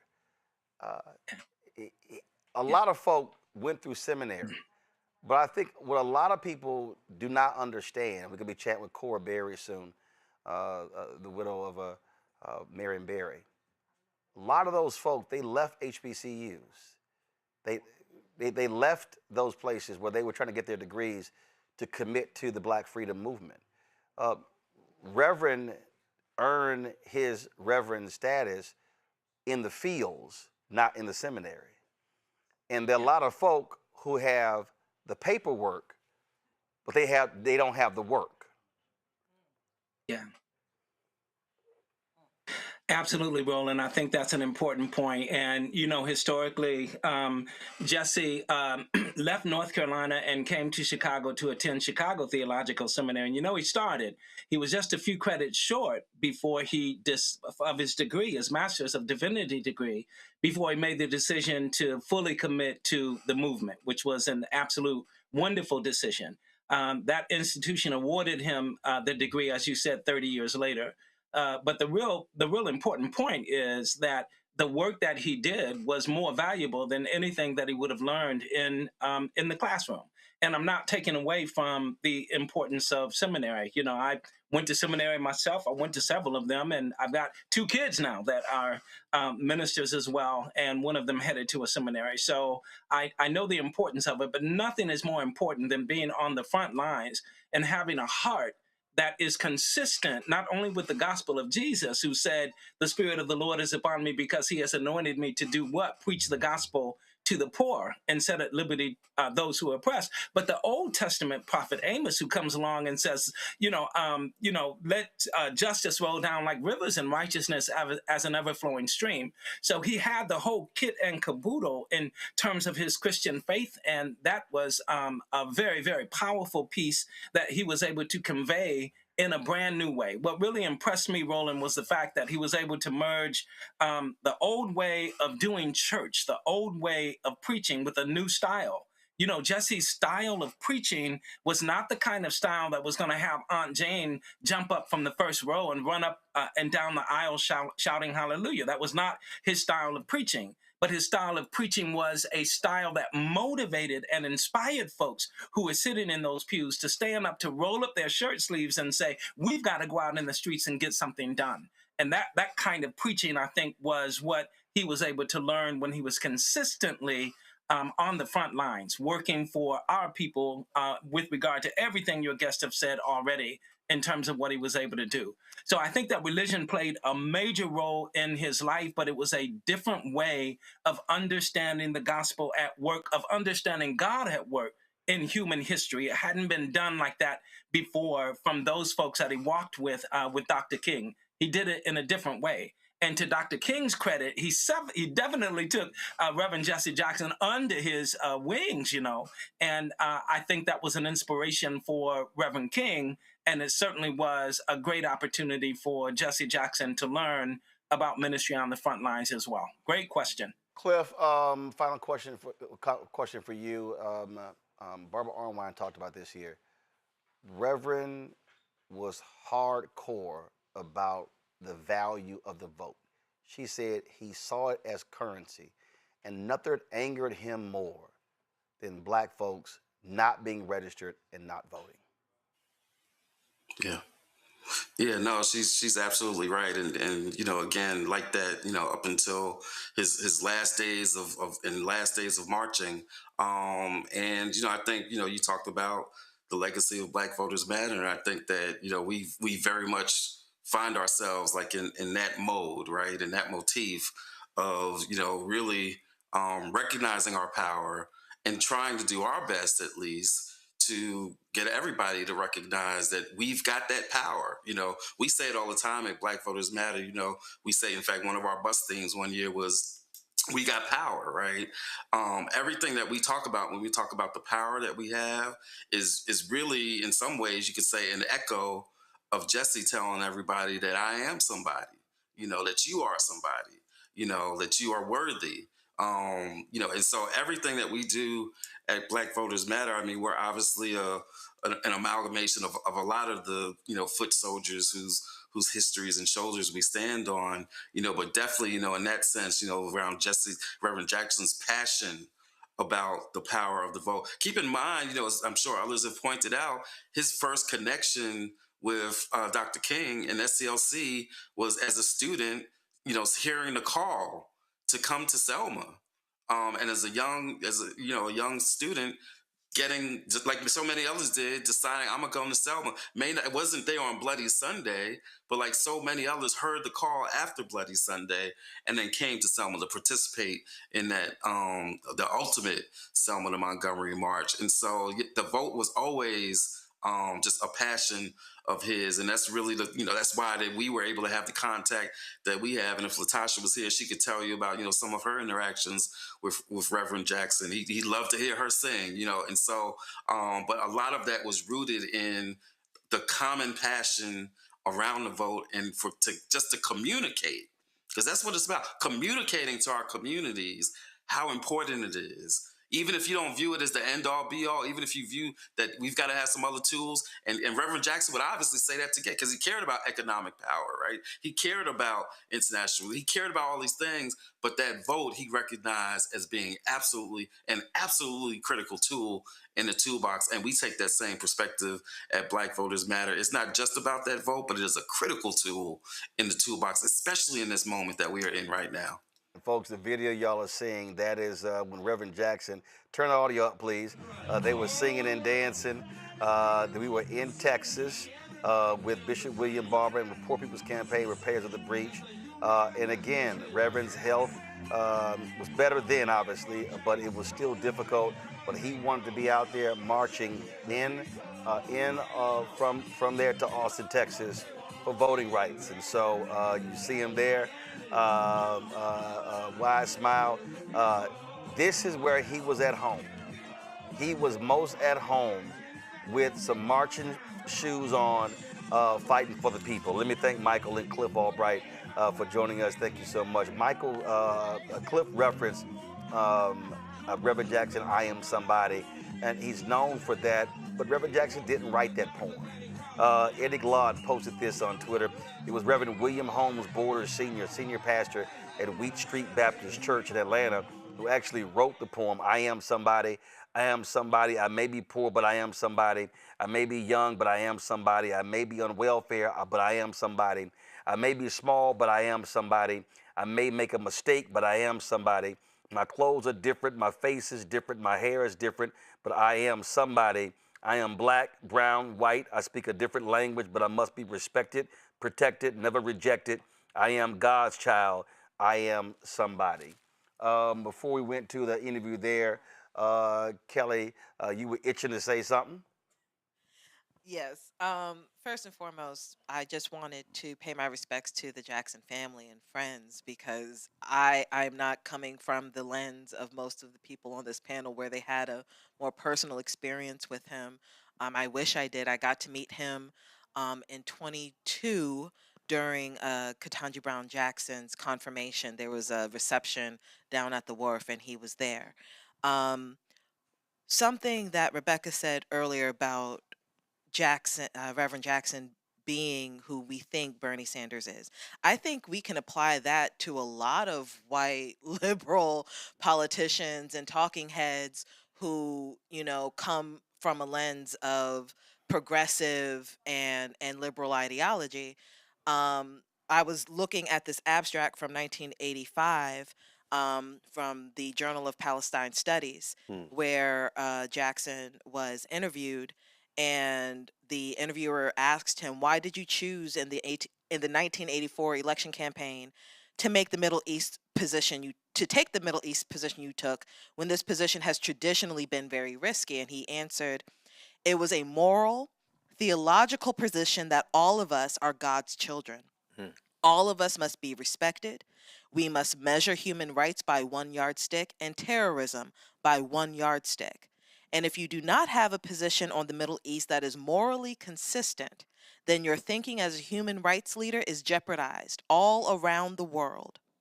American leaders who protest occupation all around the world, except on the West Bank, lose their credibility. And not only is it a bad position to take morally, it is also an impractical position. It costs to occupy people. Occupation is a state of violence which breeds counterviolence, and thus you have war. So not only is it a moral challenge, it is a practical challenge as well." And I think that is beyond profound, because we are exactly where he said we would be 40 years later. And the reason why I was itching is because I have another engagement. I'm so sorry. But I could not... I had to be here to say that blurb. I had to be here to pay my respects and to just show just how forward thinking this man was, just how revolutionary this man was. And someone mentioned how he was basically a lawyer. As a lawyer, I personally believe that a reverend is the most lawyerly person beside a lawyer that you can get, especially in the Black community, because reverends historically represented the people. They advocated on behalf of the people, not just politically, but spiritually. They are the intercessor. They are the advocate for God. And Reverend Jackson was that globally for all people. So may he rest in peace. I know I could go on, but just may he rest in peace. And I just had to get that off my chest, because everybody's talking about Middle East conflict, and no one wants to talk about the Black aspect of it and how Black Americans have pushed these initiatives forward and have been behind Palestinians and been behind, the right side of history. I mean, not just Spike Lee is catching hell because he wore to the NBA All-Star game. Right. And people acting the fool. It wasn't new. Like none of it is new, and I think Reverend Jackson's legacy will be that none of this is new. Well, in fact, when he went to Syria, Mr. Farrakhan was a part of the delegation, and the Syrians were absolutely shocked with the perfect Arabic that Minister Farrakhan spoke. So, and Reverend Jackson brought a group of Black religious leaders with him, and so again, getting Goodman out, the white folks couldn't do it. The White House couldn't do it. But it was this Black religious delegation that was able to do it because they also understood the pain and suffering that black folks experience in the United States. Syria or Right. Palestine. It was Cuba. Venezuela. It was Venezuela. Cuba, yeah. It was South Africa. I think he also was it Yugoslavia. There were some prisoners. He got them as well. I mean, and trust me, if you were white and you were hostage, you were happy to see Rev show up. Kelly, one of the things You know you were going home. really important. One of the things that Kelly said that's really important to put Reverend in context, you talked about the moral imperative, but there's also an economic imperative here. Yes. What is this war in the Middle East costing us? What is it costing us in terms of lives? And whose lives? Quite frankly, disproportionately, black lives. And Sin, you lifted up the moral piece of it, but we also have to talk about the economic underpinning because we live in a predatory capitalist society where basically somebody is making money off of this. I mean, I'd be happy to send you the abstract. I mean, he talks about it all. Right. He talks about it all, but this blurb was just from what I heard in this conversation. It was just a holistic answer to what we're seeing today. Absolutely. All right, there you got to go. We appreciate it. Thanks a bunch. I look Mustafa, forward to Kelly you talked sending me about. the Kelly talked about. Do you have my email? Bringing those issues up. Oh, hey! Y'all can text each other. We live. Shh. Your mic's still on. See, Mustafa, Kelly brought that issue up. The environmental justice movement started in North Carolina. First of all, folks, the reason I'm wearing an A&T shirt, Reverend Jackson, of course, played quarterback at North Carolina A&T, but people forget, he actually went to the University of Illinois on a scholarship, left after 1 year and transferred to North Carolina A&T. And he wanted to go to Bennett. Huh? And he kept telling me he wanted to come to Bennett. I mean, he came. I bet he and he did. went to attend Bennett Yeah, College. we know. We know Rev loves sisters. Them Bennett Bells. That's why he always smiled when your sister showed up. Mustafa, the environmental justice movement starts in North Carolina. And again, when we talk about issues, no candidate was talking about environmental justice before Rev did it 84 and 88. Yeah, I mean, Rev was transformational. I always call him, Muhammad Ali was the people's champ, he was the other people's champ because he actually showed up in the places, like you did, where nobody ever goes. So Warren County, North Carolina, of course, is the flashpoint for the environmental justice movement when we had the phrase environmental racism. And, you know, Rev showed up at the first People of Color Summit in 1991. I was a student, and when he walked into the room, the energy changed. He was transformational. He was transformational because he dealt with the impacts that were happening inside of our communities, but he also didn't neglect the lower wealth white communities who were also being impacted. And I think that's the beauty of him, as I listen to folks, is that he was able to weave together all these different sets of people and issues that were going on. He never stepped away from what was happening in our communities, but he made sure to help people to understand that people's lives were being shortened, that there were economic impacts that were happening because of toxic pollution, all these different dynamics that were going on. So as a young man of color, who was always also looking for other men of color who came from rural backgrounds, you know, he was from down south, then it actually helped me to have an understanding that I could also do similar things. And I'll always be thankful to him all the times that we've had conversations. When he would come when I was working for Conyers, and he would come into the office and have conversations. And I just appreciate it because one of the things that I cannot support is theoretical activism. And I see so many folks. Well, I call them parking lot militants. That is what it is. You know, you got these people who talk about it. You never see them at marches. Right. You never see them in people's back porches, you know, in their kitchens, having conversations about what needs to happen. And Rev was different, right? He actually understood that if you are serious about this work, then you got to show up. And I'll always appreciate him for the words that he shared with me. Randy, Lauren, Avis, I'm coming to y'all. Trust me, I am. But joining us right now is Mayor Karen Bass of Los Angeles, former Congresswoman from California. Mayor Bass, glad to have you here. Just share with us your initial reflections. Reverend Jesse Jackson Sr. passed away early this morning, at the age of 84. And as I said earlier, when I had Congresswoman Yvette Clarke and Congresswoman Maxine Waters, you could not be a member of the CBC, and you did not, Reverend Jackson did not have you on speed dial. That is oh so true.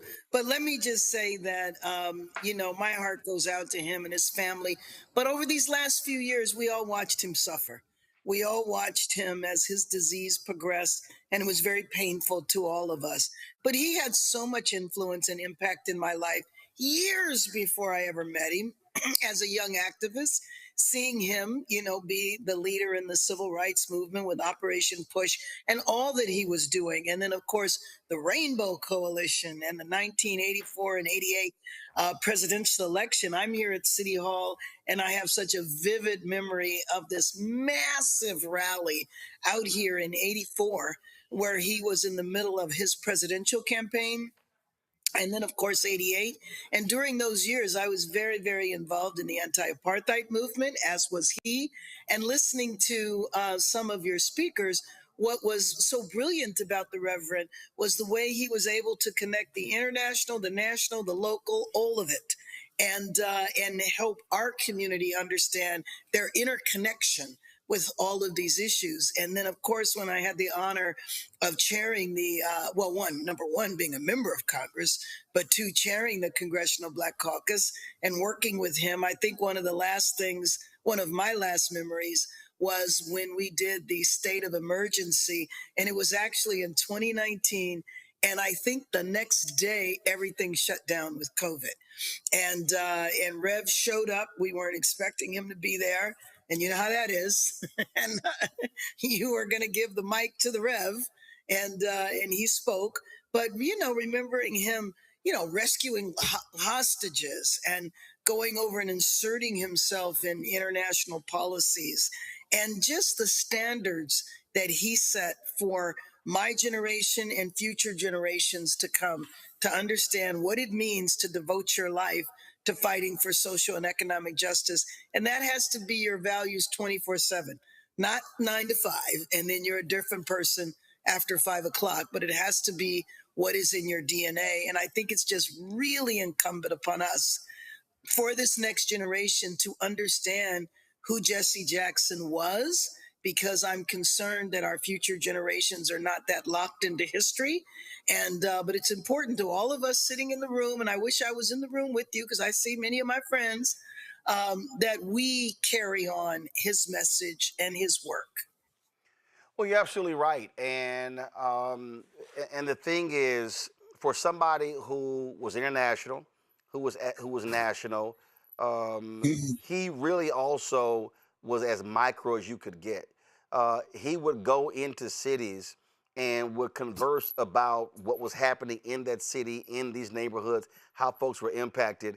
And there were mayors and others who were always mesmerized, like, how in the hell does this man know what's going on here?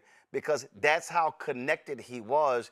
And what he would do is, with Reverend James Meeks of Salem Baptist Church in Chicago, longtime chair, Rainbow Push Board, said what they would do is they would be flying somewhere and they would be on the plane, and Reverend would literally recite by name, we're going to this city, call this preacher, this preacher, this preacher, this preacher, this preacher, and he would literally do it by city. And if they were on a 10-city tour, off the top of his head, he would literally just name. And so he was always plugged in with what was happening in a place because of the church connection. That's right. That's right. That's right. And and I think that he instilled in a generation of ministers how to be true to the values and the spirit of fighting for justice. And it's great to be, very clear and strong in the pulpit, but outside of the pulpit, into the streets, leading the communities is key. And he certainly had a very massive influence on ministers here in the Los Angeles area. Los Angeles Mayor Karen Bass, we appreciate it. Thanks a lot. Thank you. Thank you all. Thank you very much. Lauren Victoria Burke, I'm going to go back to that point when I talk about connection. It was a big deal when Reverend Jackson showed up. It wasn't, I mean, when he came to someone's house, when he came to a community, wherever he went, cameras followed. And he understood what I call being present and having presence. First of all, look, he was a college quarterback. Reverend Jackson was a big man. I know. I mean, like, people don't understand. Reverend Jackson was a big man. Yep. And when he moved, I mean, look, he walked into rooms, air left the room. And I'll never forget, we were at the National Association of Black Journalists Convention. This is 1991. And we were at the Century Plaza. And that was the first time I actually met him. And what was very interesting about it, so I'm standing, I'm watching this, and Reverend didn't do kitchens. Reverend didn't do Allie's kitchen into the room. Reverend understood why you have to touch the people. He came through the front door. So I'm watching this, and I'm watching him walk in, and he is just being deluged by people. They want photos and autographs. Yeah.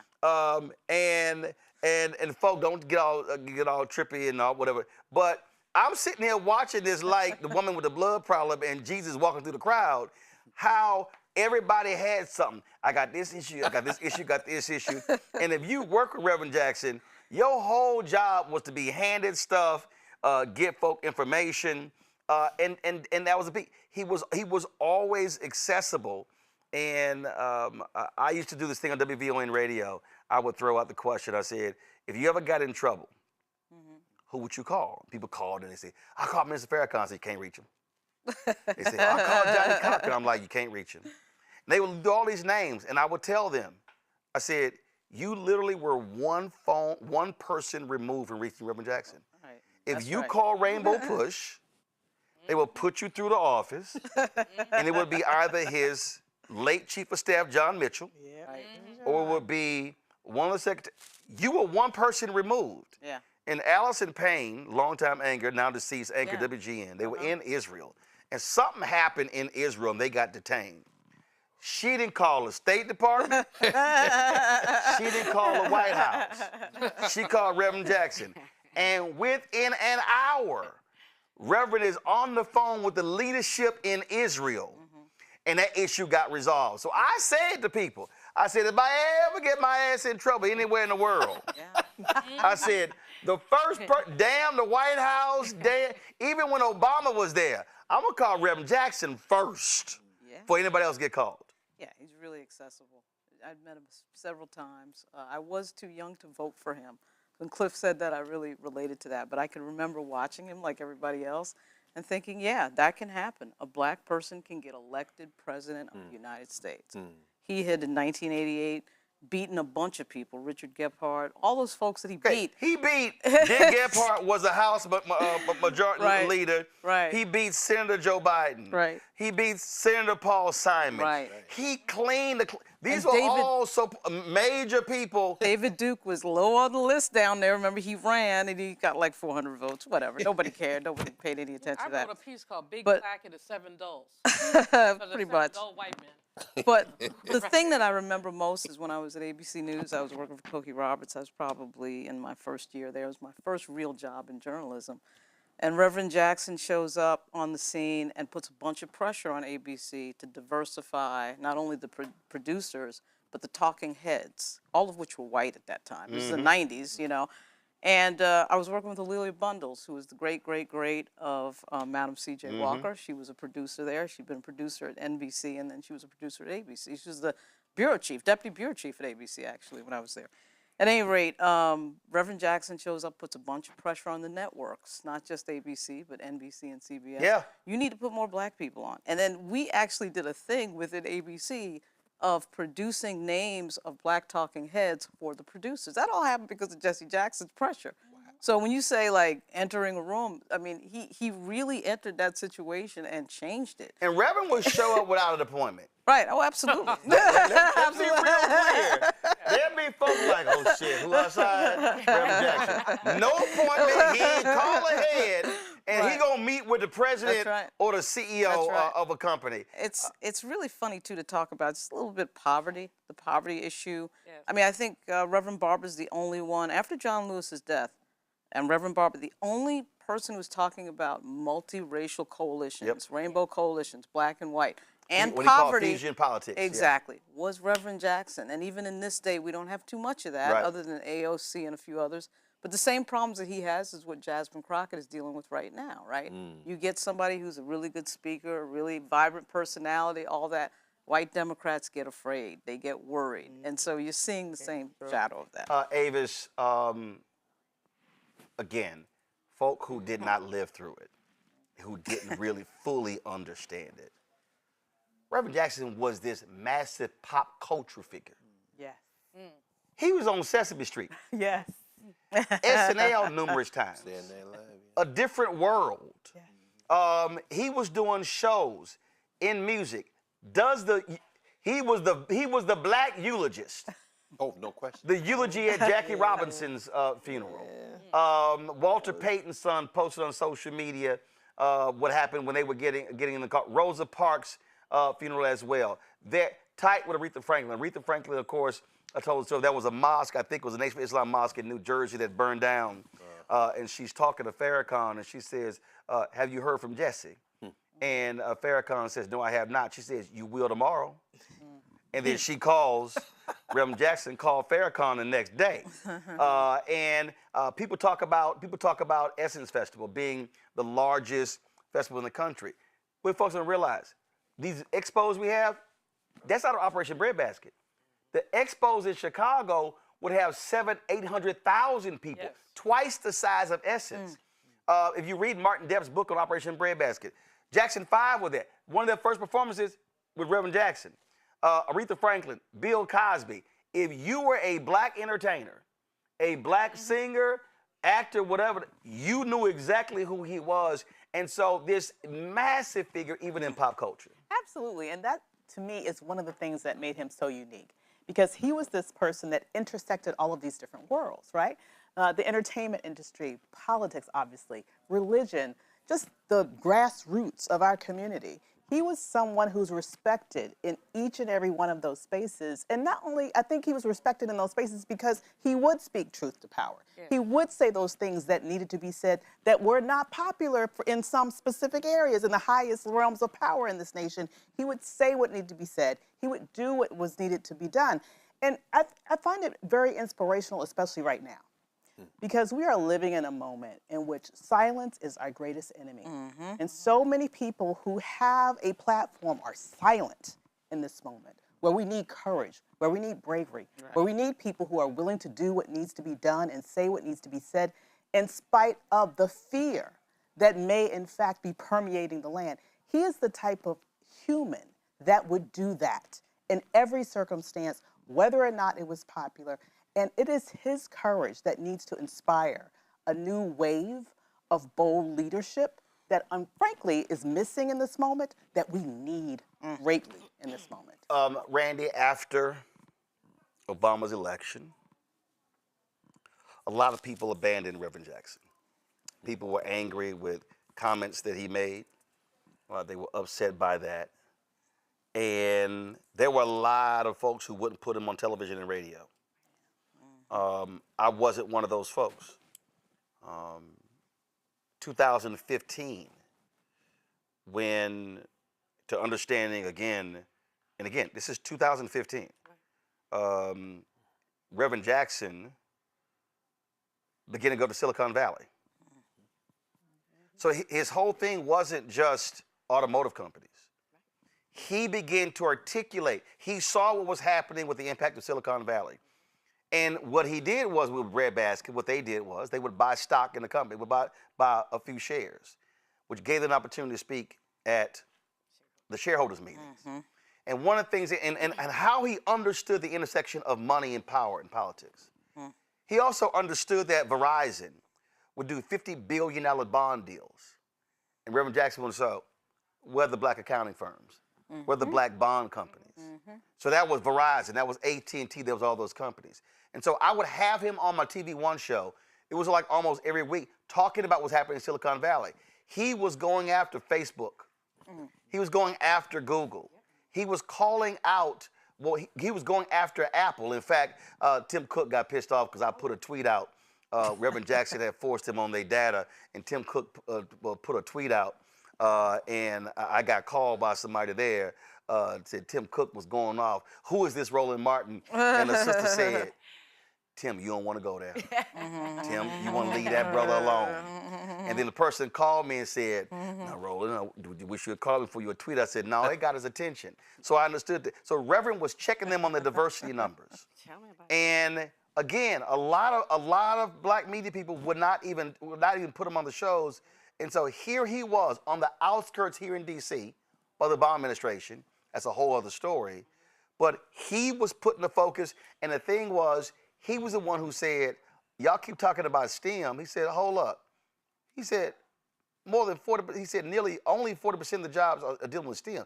He said 60% of y'all jobs in Silicon Valley ain't STEM. Right. See, so they were trying to say, oh, well, they're not engineers, they're not scientists. He's like, no. What about all these jobs? And then he went down, he's like, hold up, y'all got PR firms. He listed the whole list. That's where the pressure began to diversify Silicon Valley. That was Reverend Jackson. Right. You know, we talked about how he was ahead of his time, and you know, DEI is my jam. He was the DEI person. Yeah. He was always advocating for marginalized groups. And what people, I think, forget is that back in 1996, he was the one who worked with Texaco and says, you're paying black people 60% less than you're paying white people. Now, hold up. You mentioned Texaco. So what happened was there was a audio tape that came out, racist tape. Racist. I had to remind everybody who kept saying that Target was the first major black boycott since Selma, since Montgomery. I was like, what the hell y'all talking about? I said that was Texaco and that was Denny's. Right. And Reverend was right there. And corporate America was like, oh shit, here come Reverend Jackson. People literally have no idea the fear that he put into white CEOs. But it was DEI. What's hot now? He was talking about the diversity. He was talking about the inclusion. He was talking about, are you paying people fairly? And the money. And that's what I'm saying. Are you paying people fairly? And made it public. And then he did move, and he carried on. He was still dealing with Target up until his last final days. So he continued that fight. But in between there, the media, as you said, he was the one who got so many black reporters in. He said, I'm not going to speak. You're not going to have any access to us unless we're the black reporters. So again, he's looking at diversity. And then you go to Silicon Valley to take on those giants and say, where's your EEO-1 report? Because they're not even letting them out. They weren't releasing them. Let us know how many people that you have, that you're hiring. And not just let us know who you're hiring, how much are they getting paid, and where are their ranks. I want to know your boards. I want to know your C-suite. I want to know all this information. He was responsible for that. And like I said, and was still talking about Target. So, you know, of course, DEI being my jam, you cannot talk about DEI, you cannot talk about inclusion without talking about Jesse Jackson, and he's been doing it since the beginning. April 3rd, 1968. Now, y'all have it ready? I asked y'all for it 30 minutes ago. April 3rd, 1968, MLK's last sermon, Mason Temple in Memphis. It's a 43-minute, 16-second speech. In that speech, and some of y'all keep telling y'all only heard the mountaintop part, the last 2 minutes. Damn it, go listen to the rest of the 41 minutes of the speech. That sermon, MLK is specifically saying to black folks, how do we create change? How do we use our economic power? In the sermon, he says, we don't have to throw a single Molotov cocktail. We ain't got to yell or curse. He said, all we got to do is practice economic withdrawal. And when he says that, then there's a point there. Do you have it queued up? Okay, but y'all should have had this ready when I asked for it 30 minutes ago. In that sermon, MLK references Reverend Jackson. At one point, he literally says, Jesse, what did you call it? And Reverend Jackson said, redistribute the pain. And King says, the sanitation workers are the ones feeling the pain. We now must redistribute the pain. And then he begins to name check companies that they need to stop doing business with. In Martin Depp's book, Operation Breadbasket, he talks about what then happens when black folk then do that. So Dr. King goes to Chicago. They had helped drive revenue because when they targeted companies, not only do they ask them to work with black-owned companies, hire black folks in senior level jobs, entry-level jobs, but they also required them to put money in black banks. So Dr. King says, they come to town and said, Jesse, let's go meet with these two black banks to see if we can get a loan to make SCLC payroll. Reverend Jackson says, Doc, let's stop by over here first. He says, Jesse, I don't have time to do that. We need to go meet with these bankers. He said, Doc, trust me, let's stop by this house first. And so there's a group of black businessmen who are assembled at this house. And they walk into the house and they're meeting. And after all the niceties and pleasantries, these black businessmen pull out an envelope and hand to Dr. King. It was literally, I think, for 3 or 6 months, it was the payroll for SCLC. Depp writes that Dr. King just starts crying, saying that he had never experienced that during the movement. It was the pressure that they put on companies to invest money in black banks and the pressure they put on companies to put black products on the shelves that then allowed for those black businessmen to be able to say, we can now fund the movement. I can tell you, I saw with my own eyes. John Rogers, Aerial Capital Management. When I worked in Chicago, I was there 6 years. I would go to Rainbow Push every Saturday. John Rogers would personally show up with his donation. And one day he had to leave early, and he said, let Reverend know I was here, make sure he gets this. Why am I saying that? A lot of people, and I've heard all y'all for years, a lot of people, you grifting, you selling out. But let me be real clear. What happened was a lot of black folks made lots of money from the activism of civil rights folk. But the same black folk didn't write checks back to fund the movement. And so when people were complaining about, well, Reverend, other groups went in and they would sit here and they would get donations for the organization, a lot of it was because a lot of black business folk got paid but did not then give back. Now, I ain't gonna name the company or name the president because some of y'all gonna have y'all hurt feelings. But there was a black company that was gonna lose a major contract. The black company called a certain politician. They said, we can't help you. And this black company then called Reverend Jackson. I got the story not only from the owner, but I got it from 2 other people, so 3 different sources. And the black company, the black owner went to Reverend Jackson and said, Reverend, if we lose this contract, we are out of business. That was a Friday. Reverend Jackson calls the CEO of the company and says, I'm gonna meet you at your office at 9 a.m. tomorrow. The company owner buys Reverend Jackson's ticket and another person's ticket, and they fly to the meeting. That company never lost the contract. This is a major black-owned company. It's still in existence because Reverend picked that phone up. And so the problem that so many of us have made is we want civil rights folk to fight on our behalf, well, then we don't want to fund the movement. And that has been the case for so long. Understand, Reverend Jackson has said this, Reverend Sharpton has said this, ain't no 401ks for civil rights activists.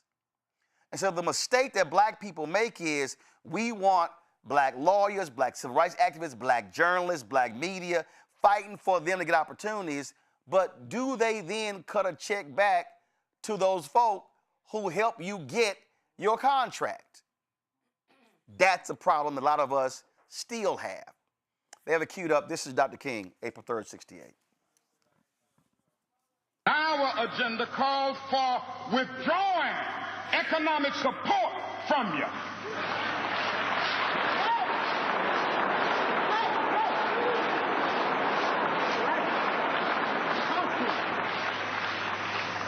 And so as a result of this, we're asking you tonight to go out and tell your neighbors not to buy Coca-Cola in Memphis.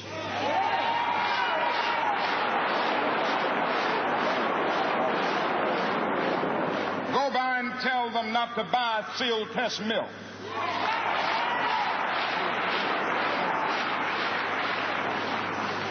Tell them not to buy what is the other bread, Wonder Bread.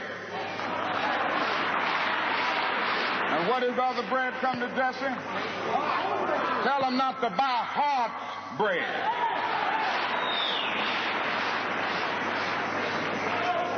As Jesse Jackson has said, up to now, only the garbage men have been feeling pain. Now we must kind of redistribute the pain.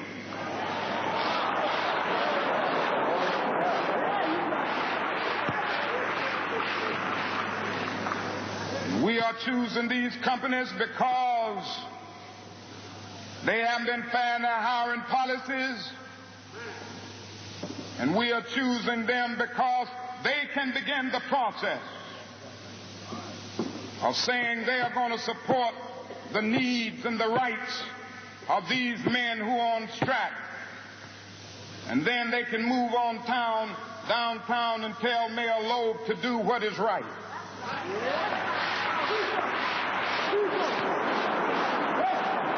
And not only that, we've got to strengthen black institutions. Folks, that is a sermon you definitely want to hear.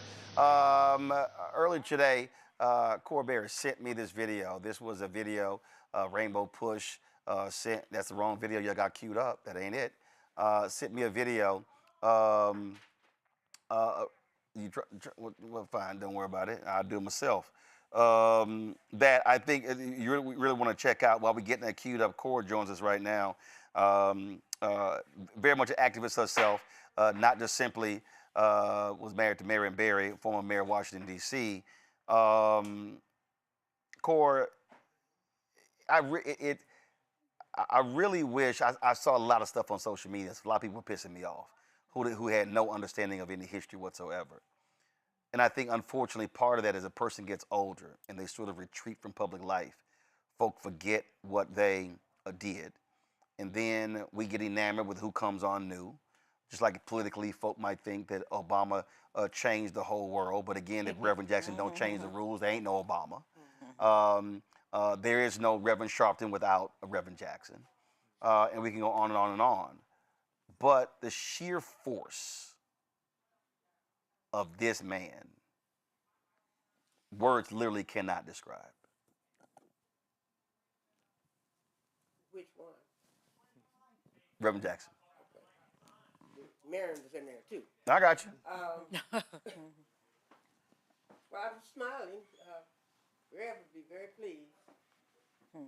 His legacy is intact. Just hold mic up a little bit more. There we go. His legacy is intact. They're talking about him in classrooms. They'll write about him in books. Mission accomplished. We've learned a lesson. He is enshrined in the body politic of what we do going forward.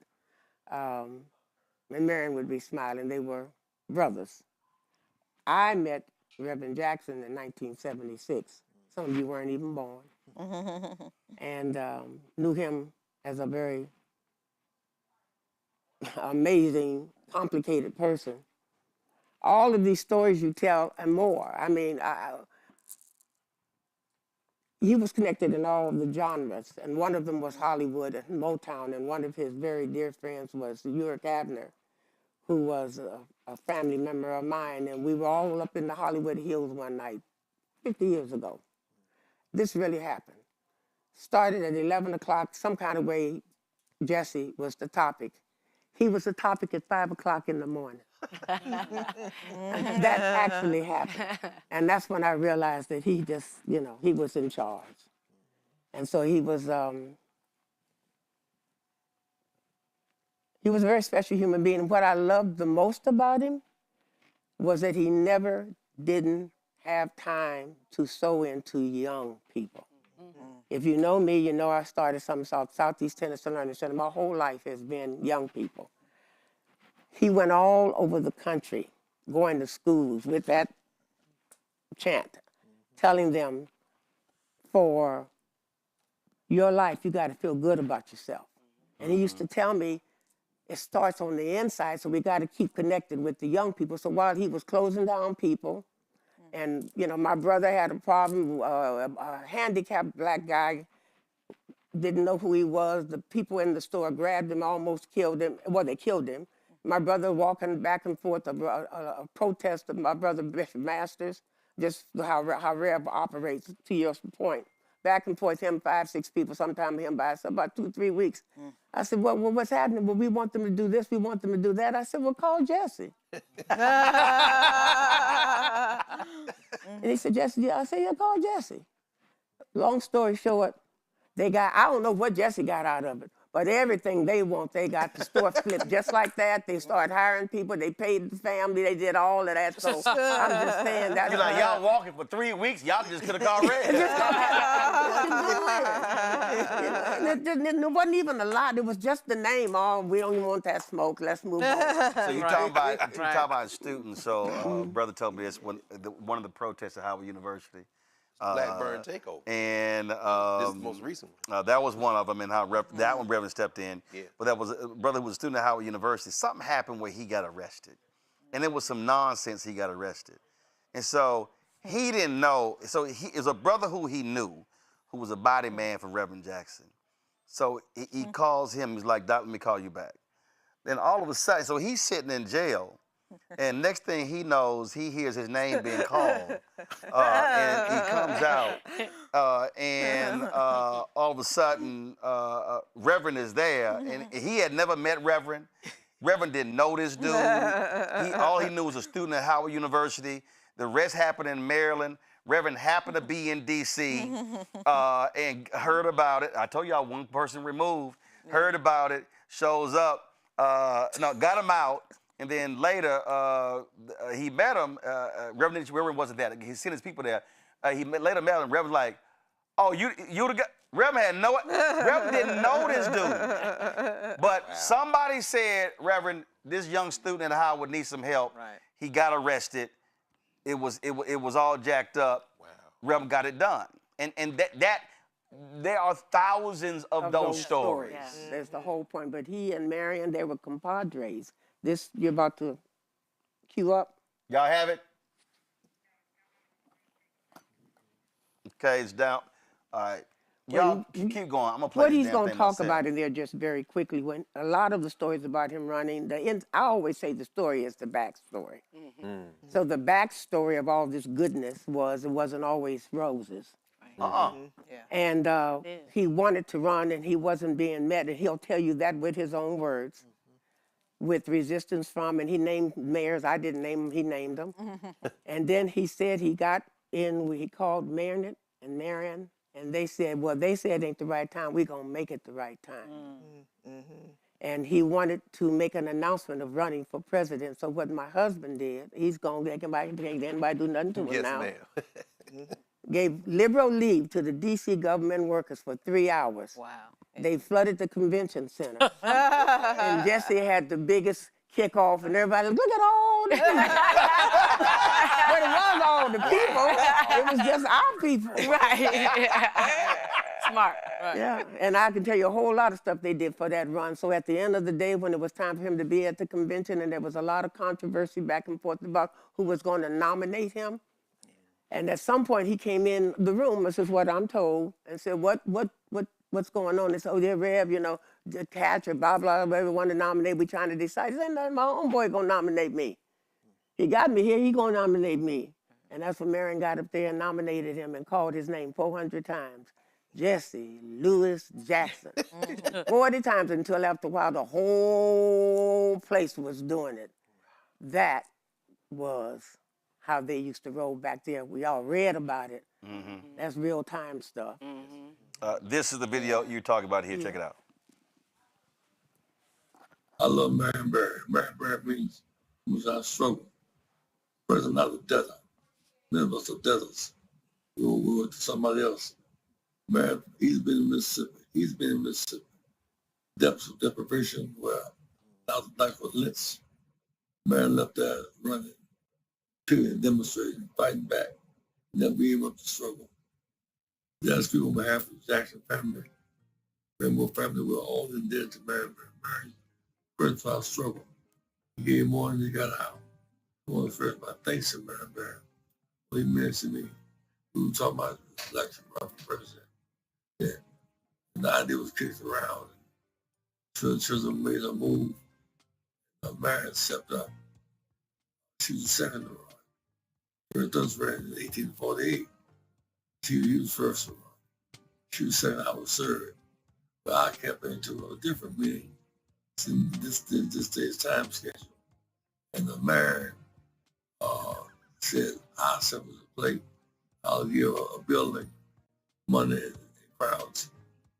5,000 people in the arena today. Mayor announced my running. And some of the first vows just tasted me up for the first time. Didn't do it. Going home, Detroit. We go to Philadelphia. Drew Bond, John Lewis, and Andy Young said time is not quite yet. Reverend Jackson said time is now. First son said time is now. We did the pact with Marion Barrett said time is now. Go for it. So we took it, we ran with it. Black Power Surfer was against us. 3.5 million new votes. And then 88 pulled another 4.5 million. 8 million votes in those two campaigns.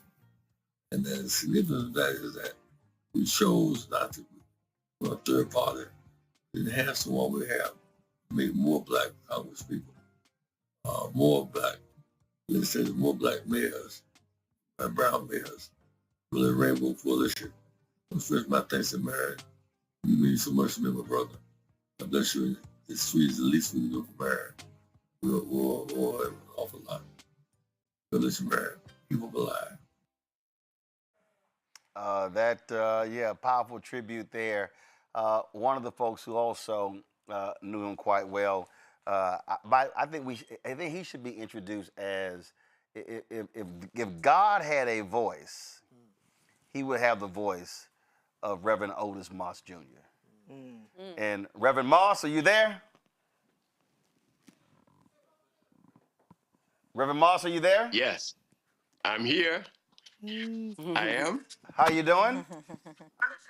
I'm doing great, saddened, but filled with memories and appreciation and thanksgiving for the life and the friendship of Reverend Jesse Jackson. Just share with us, your memories go back, just how impactful he was for our people, for this country, and for this world. Let me go back quickly to 1967, when Dr. King called a meeting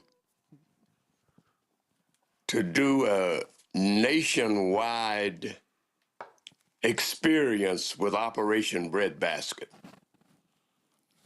And in that meeting in Chicago, on the University of Chicago campus, Dr. King announced that he was appointing the Reverend Jesse Jackson National Director of Operation Breadbasket.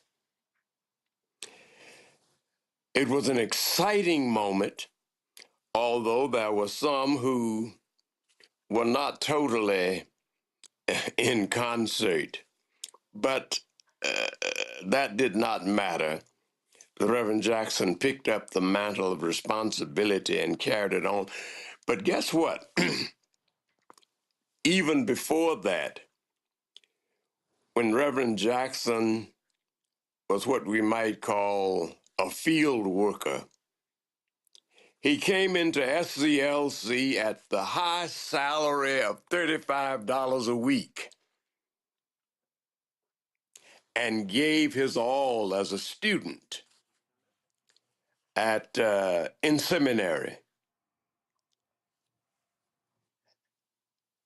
Gave unbelievable leadership in his early 20s. And that kind of dedication, energy, and willingness to go to work as a full-time student and also as a full-time staff member of SCLC, which led to the appointment by Dr. King of Reverend Jackson as National Director of Operation Breadbasket. And Reverend Jackson went forth and made Breadbasket a truly national program. And when he moved to People United to Serve Humanity, he carried the movement internationally. We sat together in negotiations with major corporations and opening doors. And I venture to say that there are many people making great salaries and holding great positions today because of his leadership who may not even know how they got to how they received those positions. Sacrifice, struggle, danger, creativity, and much, much more. When the Reverend Jackson decided to make a run for the presidency, Richard Hatcher was chair of the board. They both stepped down for a moment, and I became chair of the board during that first run for the nomination of the presidency of the United States of America. That opened doors and literally reformed, and some might say transformed, the Democratic Party in terms of the DNC. His second run in '88 opened doors that were essentially, in the minds of many, unbelievable. I would venture to say that the Democratic Party and politics in America have not been the same since the two runs that Jesse Jackson made for the presidency of the United States. I repeat, the whole DNC became a different organization with much more inclusive participation following the candidacy of Reverend Jesse Jackson. And even down to this very hour, our political history, our history period, has not been the same. Of all of the thousands of other things Reverend Jackson accomplished, those two runs for the nomination for the presidency of the United States changed the Democratic Party, changed the political landscape in America. And even with all the setbacks we are experiencing now, because of him, it will never be the same. Reverend Otis Moss Jr., sir, it's always great to hear you and see you. Looking good, and I appreciate it, Frat. Thank you. At the bottom of our hearts. I appreciate it, my brother. Thanks a lot. Thank you. Jeff Johnson joins us right now. Jeff in Portland, and Jeff, just you've known Reverend for years. He was one thing he understood was media, and if you were in the media and you were black, trust me, he had your number. Just share your thoughts and reflections on the past of this giant today. One is so incredible being a Clevelander coming after a great Clevelander and Reverend Moss. how much I learned from him being young in that city. And I think that for me is what's interesting. I mean, I've heard several people talk about how Jesse showed up with young people. And I also remember a lot of young leaders feel like Jesse stood in the way. And I remember very clearly being the national youth director of the NAACP, and we were in Florida immediately following the election, where we were trying to make sense of what had happened in that state. And People for the American Way and the NAACP had sponsored an event, and Reverend was speaking, and I was backstage. As a young person in those places you hadn't necessarily deserved to be in yet, but you were there. And it was myself, Ralph Neese, who was the head of People for the American Way, Kwesi Mfume, who at the time was president and CEO of the NAACP, and Reverend Jackson. And Mr. Mfume had introduced me to Reverend Jackson as his youth leader. And in the midst of that, Mr. Mfume had to walk away, and I started to say something to Rev, and he looks at me like, "Why are you talking to me?" and walks away. And so the second time I see him, I said, "Reverend Jackson, remember, Kwesi Mfume introduced me, and I start talking, and he literally, Roland, looked at me and was like, "I don't know why you keep thinking I'm supposed to talk to you." and so maybe a year later, the Youth and College Division had done some real work mobilizing some young people around several issues. And I saw Reverend Jackson, and I wasn't sure whether I was going to speak or not. And he actually put his hand on my shoulder as he was passing by me. And he was like, "I see that work y'all doing." And it was such a time, I think, as a young leader to recognize that the position and the title was never enough.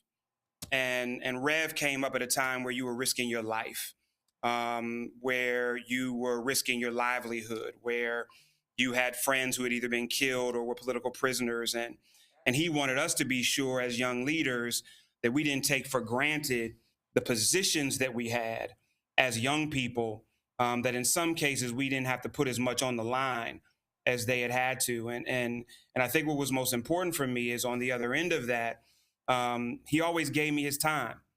And so it wasn't, some of you talked about who do you call when you're in trouble. Rev was who I would call sometimes when I just wanted to think through something. I mean, people talk about his charisma and his ability to move and the fact that there was no room, that he was a stranger, but people don't always talk about the depth of his intellect.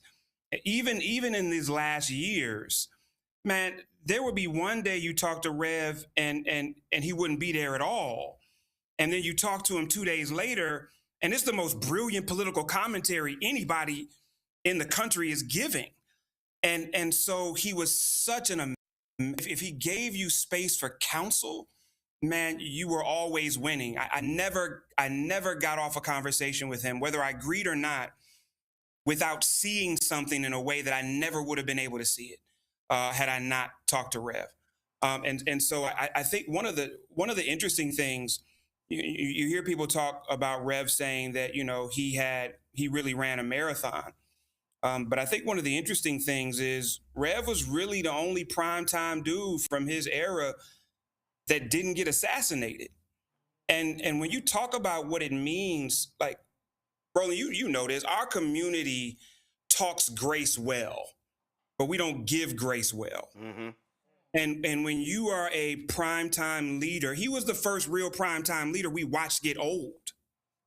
And there was so much nuance to that about how we embraced him and didn't embrace him. Yeah. What we criticized him for. Yeah. And what we didn't know we should praise him for. And he never complained about it. He just wore it. Because I think he understood at the end of the day the responsibility that comes with the level of leadership that he had. And I think the last thing, bro, is that that dude was hilarious. And his sense of humor was incredible. And I think one thing that a lot of people don't know is that he did not like fancy restaurants. Like, he would meet these CEOs and he would have people take him to the steakhouse and Thai and sushi. But you know, that Greenville, South Carolina was always in him. And he wanted some soul food. Exactly. He was like, take me to that spot to get me to the hole in the wall spot. And he never lost his common touch, despite all of the unbelievable places. And I think one of the things that I regret more than anything else is that many of us did not come together the way I think we should have. There should be a Jesse Jackson Center for Electoral Politics. There should be an institution that carries in an intellectual way, in a pragmatic way, in a strategic way, this unbelievable political mind that is unlike, I think, any that we will ever see in our lifetime again. I agree. Jeff Johnson, I appreciate it, Frat. Thanks a lot. Appreciate you, brother, always. Melanie Campbell, I know you have to go, but I do want you to speak to this here. Reverend Jackson comes out of, whether we want to be honest or not, a church, a paternalistic church system. I don't know of any other civil rights leader who put women in positions of power and gave them opportunities to lead. And also get mentored by Reverend Willie Barrow. Yeah. Right? And the women he touched, Mignon Moore, Donna Brazile, and so many others. And so, you know, he fought for, he would know about the civil rights, you know, about human rights, but he also fought for women's rights, labor. Cleola Brown sent me a text from APRI, and somehow she couldn't get in the building, just so you know. She was trying to get here. Yeah, she was trying to get on. But, you know, just the way he showed up to so many components of our movement, which we talked about tonight, but one that I'm glad you're bringing up is what he did when it came to showing up for women. Yep. And showing up for Black women and making sure that, you know, Black women's leadership was lifted up. So I will never forget those shoulders I know that I stand on in this role, in this movement. And so Reverend Jackson is someone that with Jeff Johnson, we can't let that legacy go. Because I know there were young people who I talked to today in my own office who just in being able to be a part of what was happening, because you say, let your life speak for you. On social media at 5 o'clock in the morning, as soon as I saw it, and I just picked up my phone, and his legacy spoke that early in the morning. People were just responding and the kinds of messages that were put out there. You know, sometimes we don't get the love till you're gone. Yep. But you never get it. You never get it till you're gone. But the way our community and young people want to know, and they have to know the legacy of Reverend Jackson in order for us to get through the time we're in right now. Yeah. Right. And so that we know that we've been here before in so many ways. And so the legacy I think he leaves is us finding our people out of this and finding the new opportunities that you talked about, Greg, to make sure that we continue to find ways to be independent. Now, we can talk about debate how we get to the independence. I don't want to start having a heart attack because we talk about independent voters. That's another debate.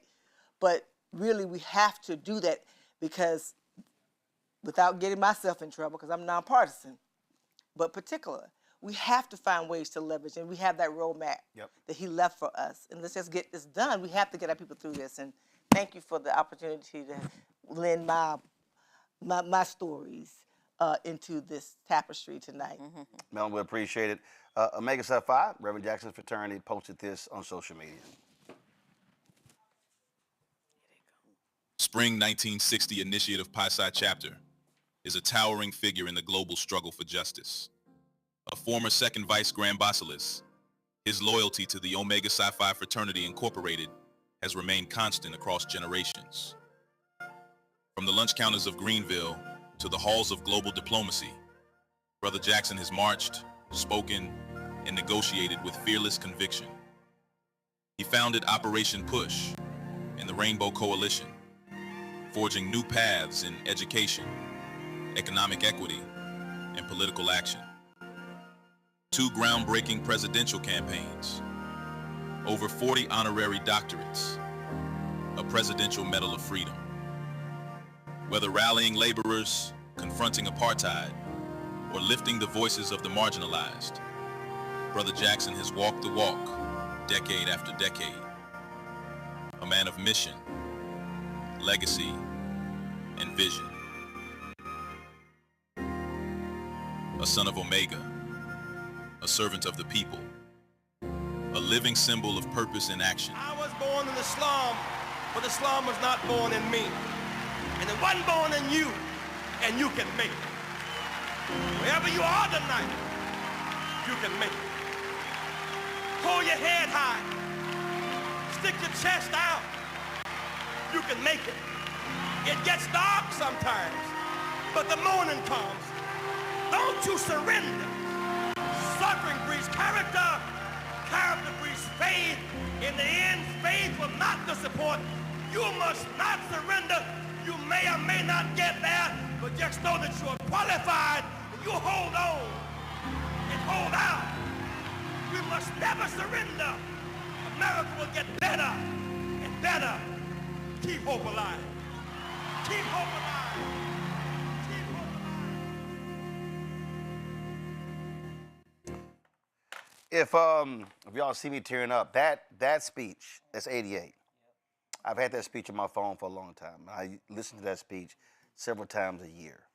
And I remember I posted the last 7 minutes on social media, and it was stunning the number of people who were blown away by that. It's about a 50-minute speech, but the last 7 minutes of that speech is one of the greatest closes I have ever heard. Now, when I say that, I'm talking about speeches, sermons, all together. And I dare say, and y'all get the video ready, those last 7 minutes, if you truly want to understand what the political, social agenda of Reverend Jackson, what his life's work was about, he breaks it down in those 7 minutes. And you have to understand, we talked about it earlier, what that moment was like. Watching that speech, 1988, in Atlanta, and it was a hard-fought primary.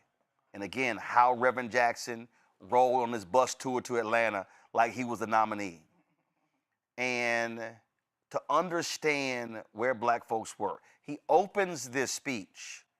First of all of his children are on the stage introducing him. So Yusef, Jonathan, Jesse Jr., Santita, Jackie, they're all on stage.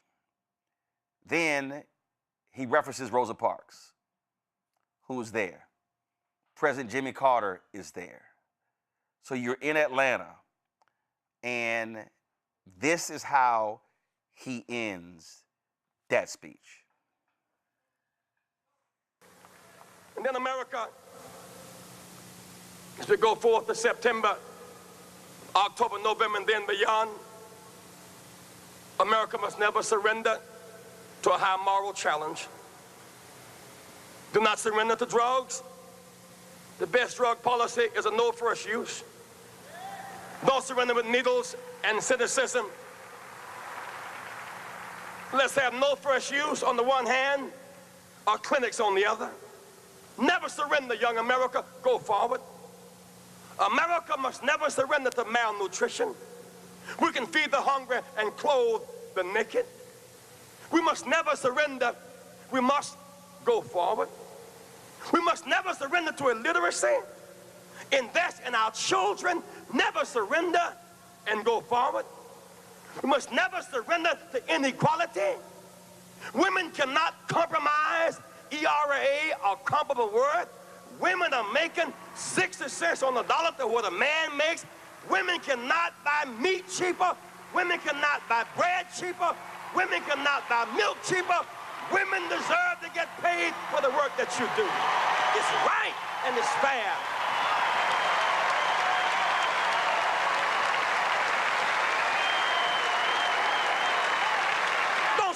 my friends, those who have AIDS tonight, you deserve our compassion. Even with AIDS, you must not surrender in your wheelchairs. I see you sitting here tonight in those wheelchairs. I've stayed with you. I've reached out to you across our nation, and don't you give up. I know it's tough sometimes. People look down on you. It took you a little more effort to get here tonight. And no one should look down on you, but sometimes mean people do. The only justification we have for looking down on someone is that we're going to stop and pick them up. But even in your wheelchairs, don't you give up. We cannot forget 50 years ago when our backs were against the wall, Roosevelt was in a wheelchair. I would rather have Roosevelt in a wheelchair than Reagan and Bush on a horse. Don't you surrender and don't you give up. Don't surrender and don't give up.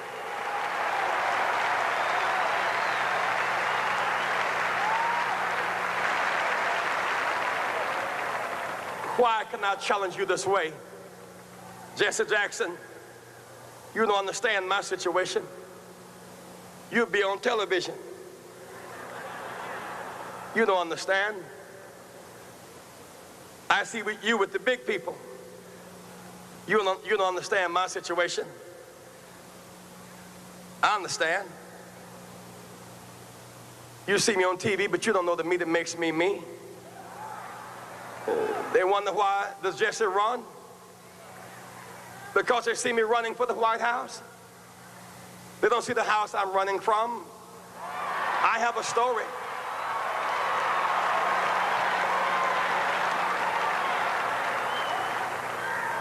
I wasn't always on television. Writers were not always outside my door.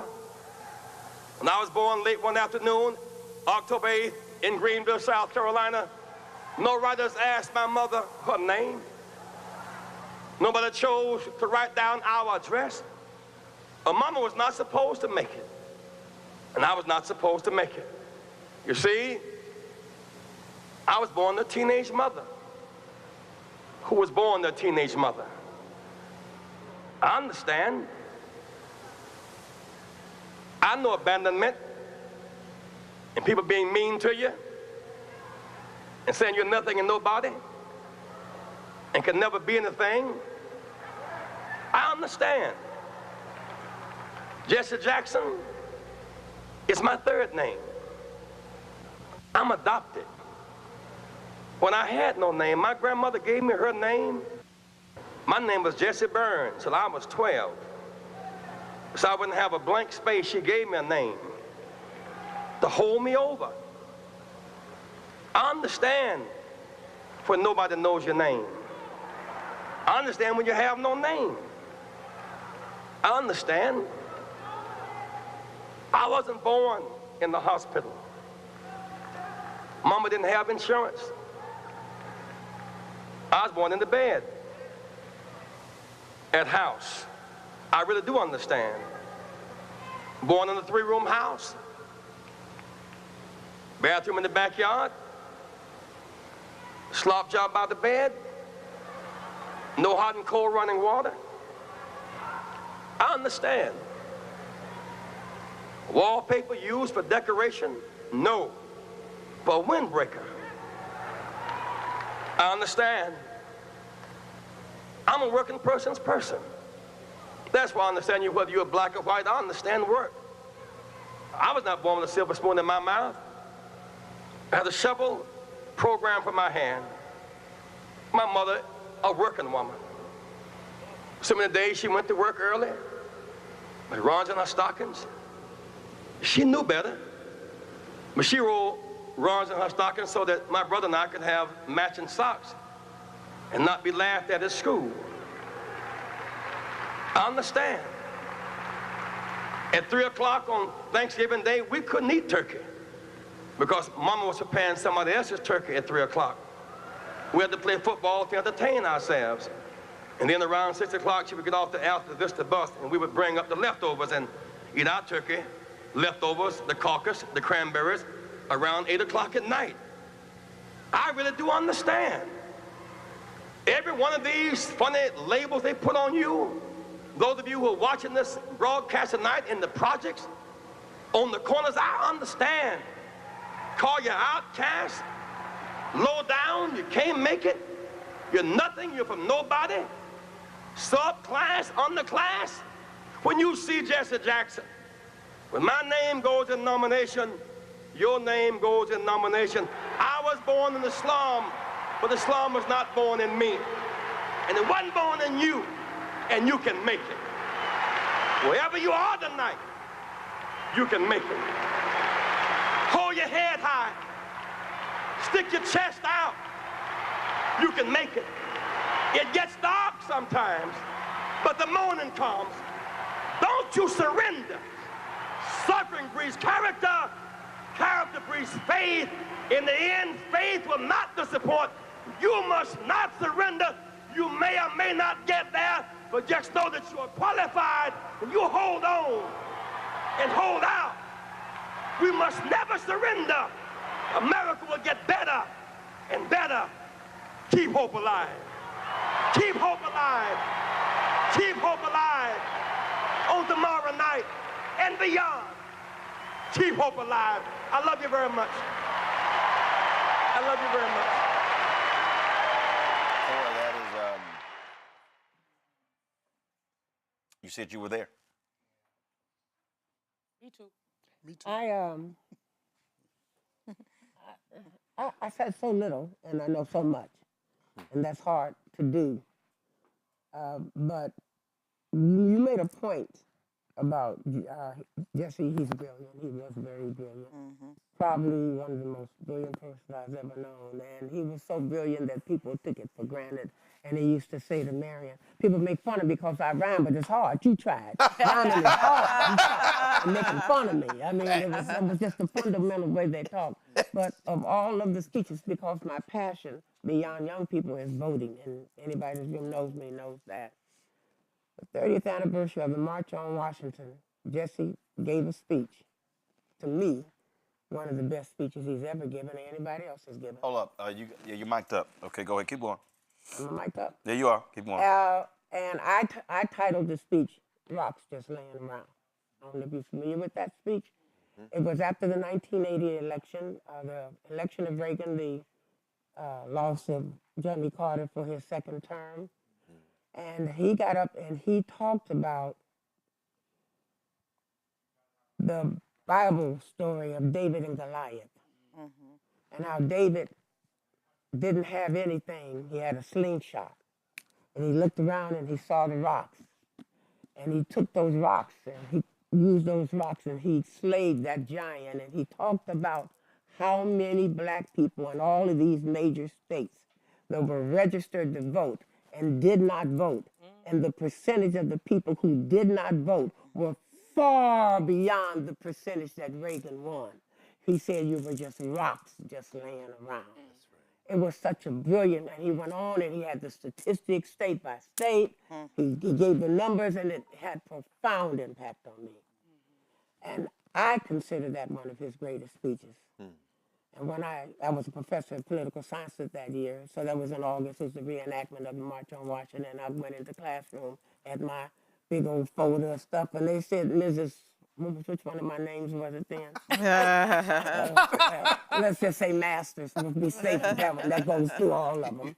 But what do you have? I said, I have voter registration forms. I'm putting them right here. I can't make you vote, but you're going to register. You will not be rocks just laying around, not sitting in here. And I mean that kind of parable, he permeated this country many, many, many. And he has, you couldn't hear him, but they had closed caption. Please send it to them. He gives the statistics in his diminished state. He gives the statistics of how many black people voted more than anybody else. He talks about that. And that was 2 years ago. And so you know he was ill then, but he had everything in him to say that this is important. And you should know these statistics. So my heart is warm when I see you all doing all this. I'm a teacher. So I don't want to reiterate anything you said. Just keep on with the legacy. Tell the story. Write about it. Preach about it. You mentioned David. the first book Barbara Reynolds did, go to my iPad, was called Jesse Jackson, America's David. Julian, you talked about that night. You know, I don't know, Roland. Right this minute, I feel both devastated and happy. The devastation is the loss, but the happiness is the freedom that Reverend has, because he's not in pain anymore. That's right. Because he's, and because we're here. And thank you for this opportunity for us to ruminate about this brother. I mean, I could tell y'all stories all day long about, when one day he said, Malvo, just sit down and shut up. I said, what, Reverend? He said, do you want me to repeat myself? I said, no, thank you. And then I kept talking. So he told you what MLK told him? Well, it was funny because I said, no, thank you. And I kept talking. He said, what did I say? I said, I'm not going to repeat that. But, I mean, we had great times. And as Cora says, he was utterly brilliant and could connect everything, literally everything. He also really, I mean, he could talk to the pauper and the prince, you know, without changing a beat. But he had more empathy for the pauper. And you often saw that. You'd be talking to Reverend and somebody would come up, somebody who had a problem, and he'd stop immediately and what can I do for you, baby? And like you said, if you needed to call. So I'm thinking back to San Francisco, 1984.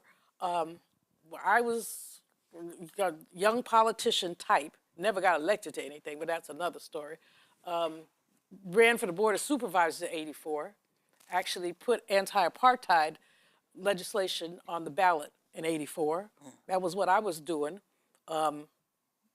Didn't get tenure because I was too political, which was fine with me. I didn't like the people that much anyway. But Reverend, he was like a North Star to me. You know, and that speech, I'm so glad that you ran it. That speech, it was just so powerful. And it really energized everybody. And, you know, just one, and it's, you know, San Francisco politics. We are more. No, that was in Atlanta. That was '88. Okay, I was there in '88 too. And Michael, the thing is, and I told someone the story and they thought I was joking. But every time I moved to tears listening to that. Because what he is describing, he's literally describing in that 7 minutes the Black experience. Being unseen, you're trying to scale heights that people told you couldn't do it. When he left South Carolina, the governor gave him a letter. He goes to Chicago. Daley, the mayor, says, "Oh, you can work a toll booth." John H. Johnson hires him to sell subscriptions to Jet and Ebony. Mayor Daley saw a toll booth worker. John H. Johnson saw a salesman and leader. So when Reverend ascends, there's a reason he became the mayor or the president of Black America. He was in Jet every week. John H. Johnson was like, no, Jesse gonna be in Jet every week. He was always in Ebony magazine, always being covered. But when he lays that out, that ending there speaks to his life before and since 1988 and crystallizes the folks that he cared about. Especially when you guys talk about Chicago a lot, I think of Gus Savage too. Congressman Savage Gus was Savage, so powerful then. I was a little kid getting coffee for people in those speeches, but I remember my father and the Reverend made such a good team at that point in time for the party. The yin and yang. Because my father knew the apparatus of the party. Right. Jesse knew how to deliver, as you just saw, the messaging and deliver people. Yeah. And Paul Kirk was the chairman of the party at the time. And Paul Kirk, after my father cut the Dukakis-Jackson deal, Paul Kirk basically let my father run the rest of that part of the convention and said, you got to give what's called the hall. You got to give Reverend the hall that night. The hall means, in politics, advanced talk. Everybody, there are no Dukakis people. It's all Reverend. Every sign. Right. Now, Reverend had to talk about Dukakis. Right. Let's make sure of that. But every sign, every credential, And I was just so proud to just watch Reverend you could hear a pin drop in the convention. And then the other part of his legacy that is so, again, back to the apparatus, understanding the apparatus, and then Reverend. In 1992, there were more black women elected to federal office ever in history. When Reverend delivered his currency to the table, my father had the apparatus. It was an incredible time in 1992. Senator, and I don't know how many black women and black people, but black women members of Congress. It's stuff that's not really written about relative to what Reverend did. Plus, he's frat. So, thank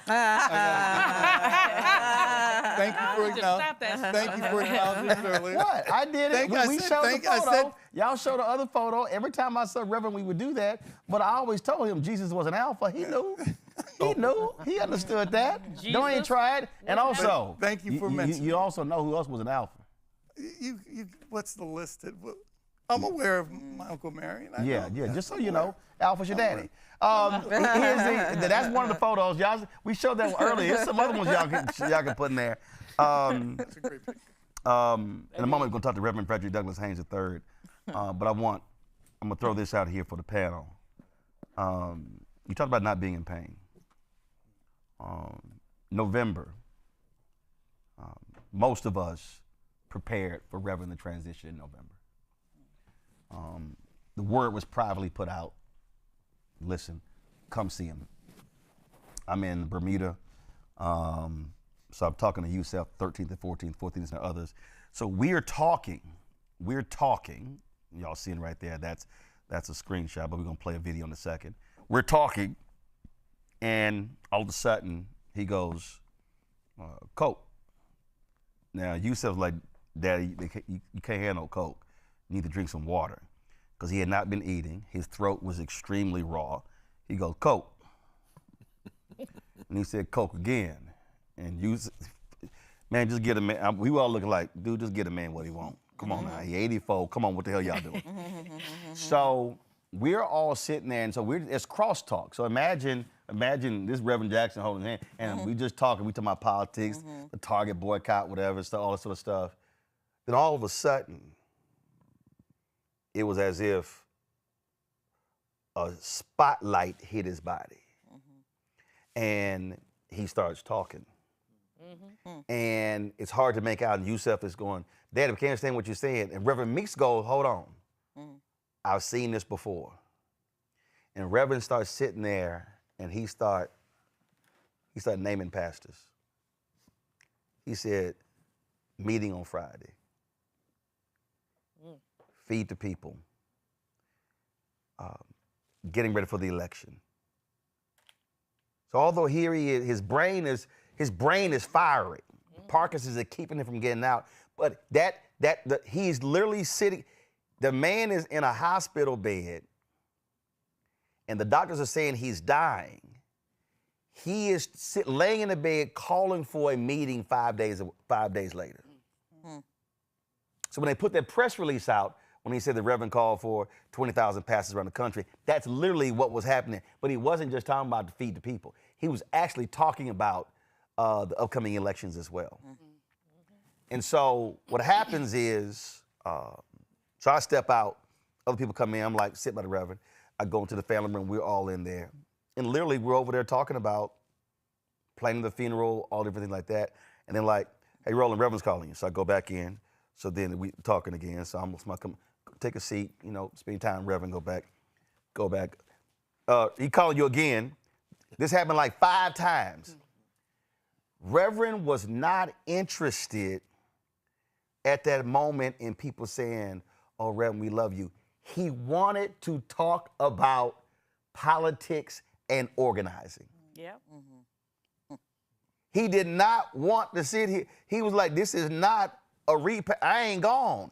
I'm watching this, and this man is literally sitting here trying to plan a meeting 5 days later that he can't go to. Right. And so and they kept saying, everybody come out and want to rest. He did not want to rest. He didn't want to rest, nah. So I leave, I flew in Sunday, I fly back out. The next day, the doctors go, we ain't never seen this. We just gonna ride this and see where it goes. They were stunned that this man recovered. And remember, that was the 16th. He got discharged on November 25th. Wow. This man's whole life was people and movement. Jackie Jackson, I'm about to walk and she hugs me. We're hugging. She squeezes tight and she says, please don't stop talking to my daddy. This is what's keeping him alive. It was as if his entire, it all got revived in the moment. And I was, before I left, I shared a word with him. Did not, haven't shared this with anybody. And this is it on November 16th. Turn the audio up, please. Y'all can roll it. Reverend, I called you, Self. I said, I definitely got to come by and see you. So that's why I flew in this morning. But you need to know that you are so important to our people. And you will forever be known in history. Not just your speeches, but your work, your organizing, your mobilizing. And we would not be here as a people. I would not be doing what I'm in media if it wasn't for what you have done. And we thank you and we love you and we appreciate everything that you've done for us. And our job is real simple, to keep hope alive.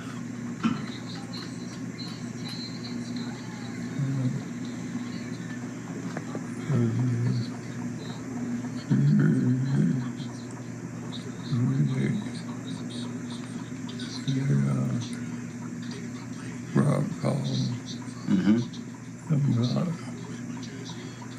about $500 was out. He called it out. And he called his name.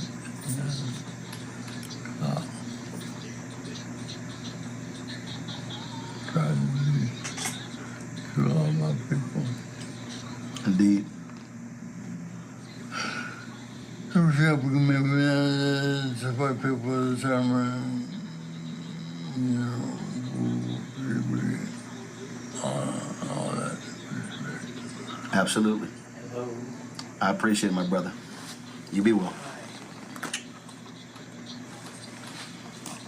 Hello.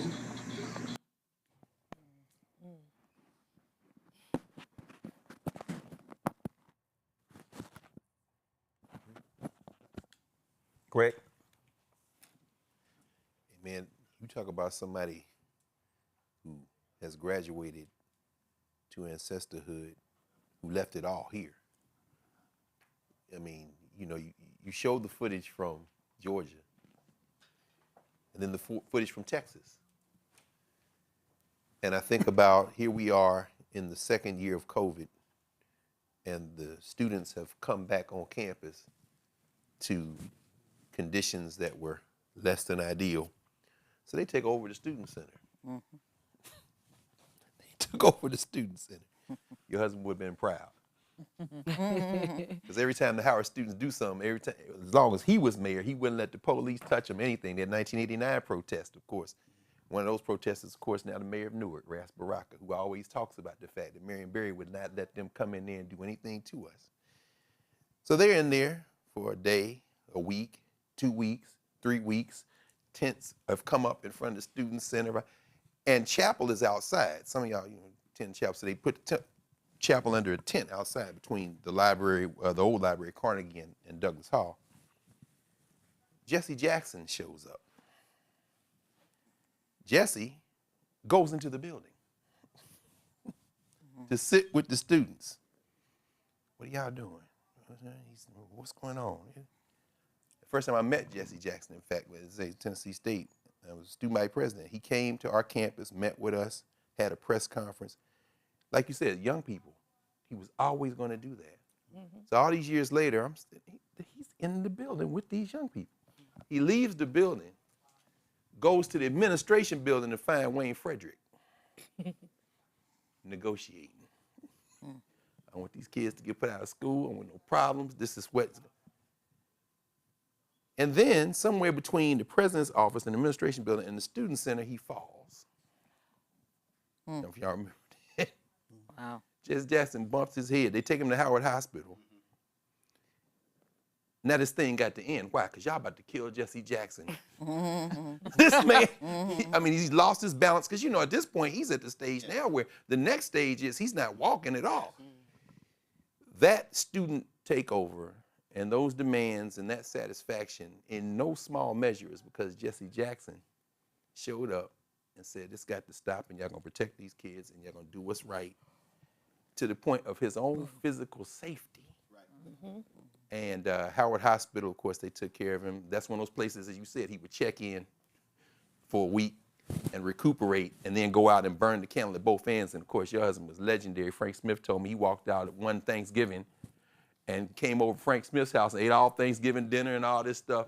And then he said, where you coming from, Marion? He had a hospital because he'd been over there for high blood pressure and everything. He done ate some hog maws, some greens, and then walked back to Howard Hospital. Two legends. And of course, Farrakhan had his prostate surgery there. So these were black people who were 10 toes down for black people. And Jesse, I don't even know how he had the strength to do that, but that strength we just saw there.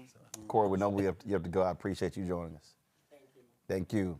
Rebecca, absolutely. No question. Rebecca, what Greg said, a little bit, he left it all.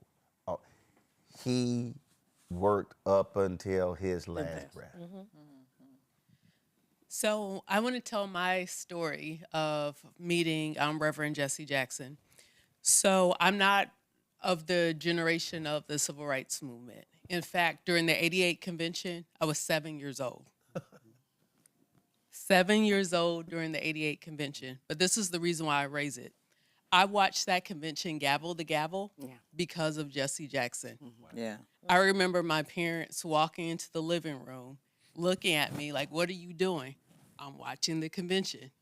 Why are you watching the convention? I was like, Jesse Jackson. My mom didn't believe me. She thought, 7 years old, I have a little bit of chores to do around the house. She thought I was trying to get out of doing whatever it is I was supposed to do. But it was something about that run that captured my imagination. And I literally watched a political convention gavel to gavel. Wow. And I was able to tell my parents about the speeches, about what was said, the topics, what was talked about. So now fast forward to July 2006, I'm in law school. I'm doing a clerkship with the NCAA in DC for the summer. And I find out that the Voting Rights Act is up for reauthorization. And it's being debated on the Senate floor. So it is Senator Kennedy, it's Senator Clinton, it's Senator McCain, all these other people debating the Voting Rights Act that day. So I managed to get a ticket to go sit in the Senate gallery to watch it. There's only like 2 other people there.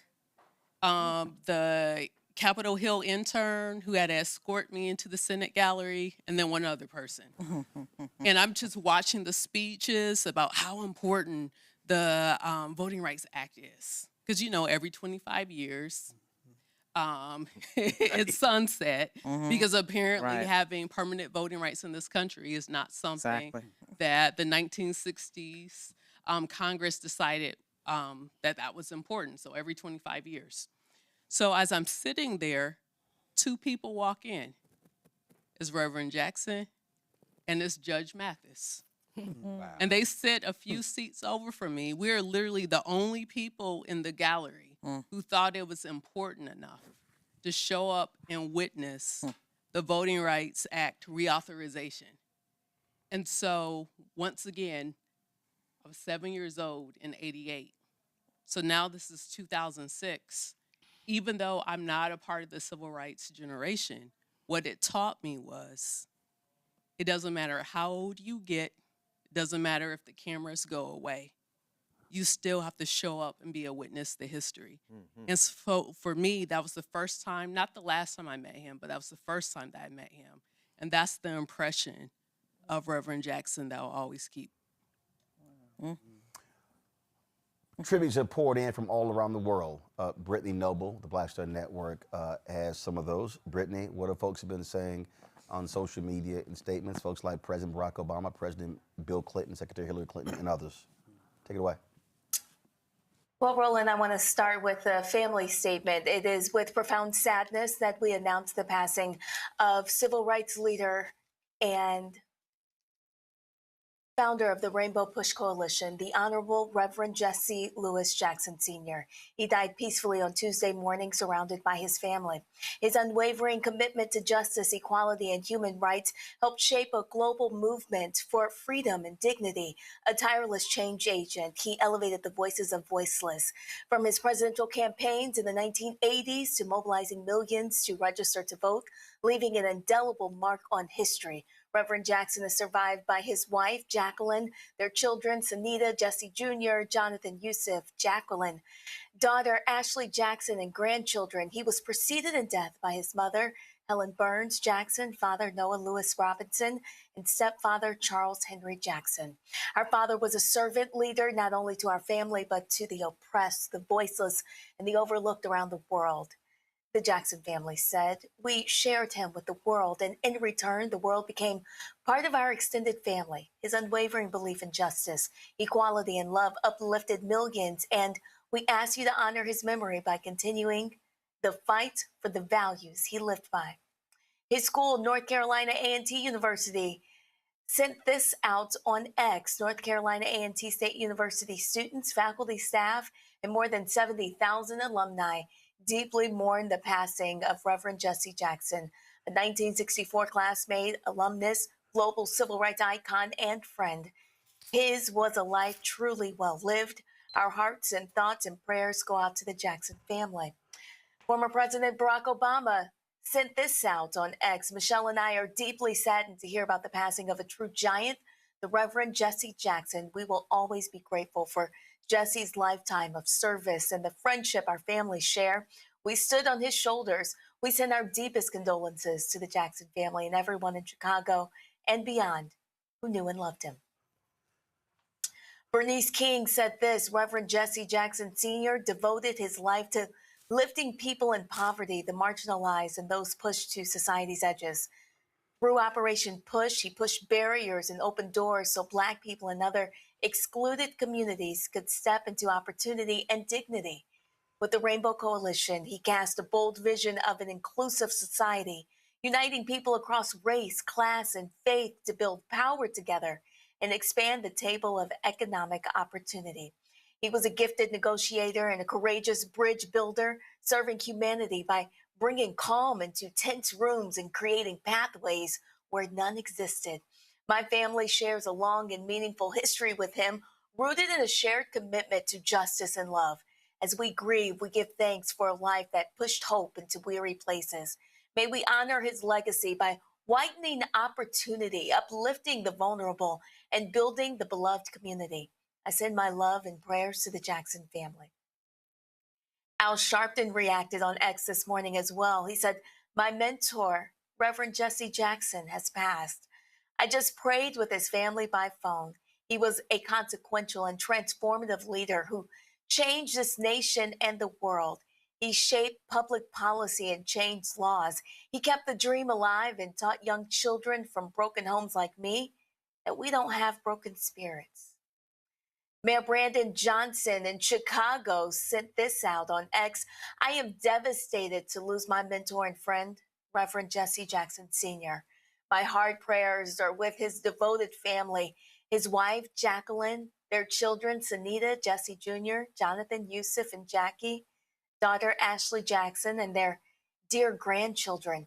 We honor him and his hard-earned legacy as a freedom fighter, philosopher, and faithful shepherd of his family and community here in Chicago. I am personally grateful for Reverend Jackson and his family embracing me and our city with his wisdom and guidance. His friendship, counsel, and prayers had a deep impact on my family. In honor of Reverend Jackson's service and as our city mourns, the Chicago flag will lower to half-staff. We thank all of the Chicagoans who served as volunteers in Reverend Jackson's organization, providing decades of mutual aid throughout Chicago. We know his message of justice and empowerment reverberated worldwide as the leader of the Rainbow Push Coalition and Operation Breadbasket. Reverend Jackson's unwavering courage extends beyond his notable civil rights leadership with Reverend Dr. Martin Luther King Jr., as he lent his support to countless humanitarian efforts at home and abroad. Reverend Jackson served as the first executive director of Kenwood Oakland Community Organization here in Chicago, and as an international human rights advocate and spiritual advisor to world leaders. Reverend Jackson's mission always centered the strength and liberation of our Black community, but his mission always extended to all who needed empowerment by cultivating a rainbow of power that could shine through every storm. Reverend Jackson intimately understood that what was at stake in affirming the humanity of working people, he never lost sight that those fighting for justice are entitled to the most basic needs of health and nutrition, housing, education, and jobs in order to achieve their greatest potential. Reverend Jackson held strong to his truth that we all are somebody.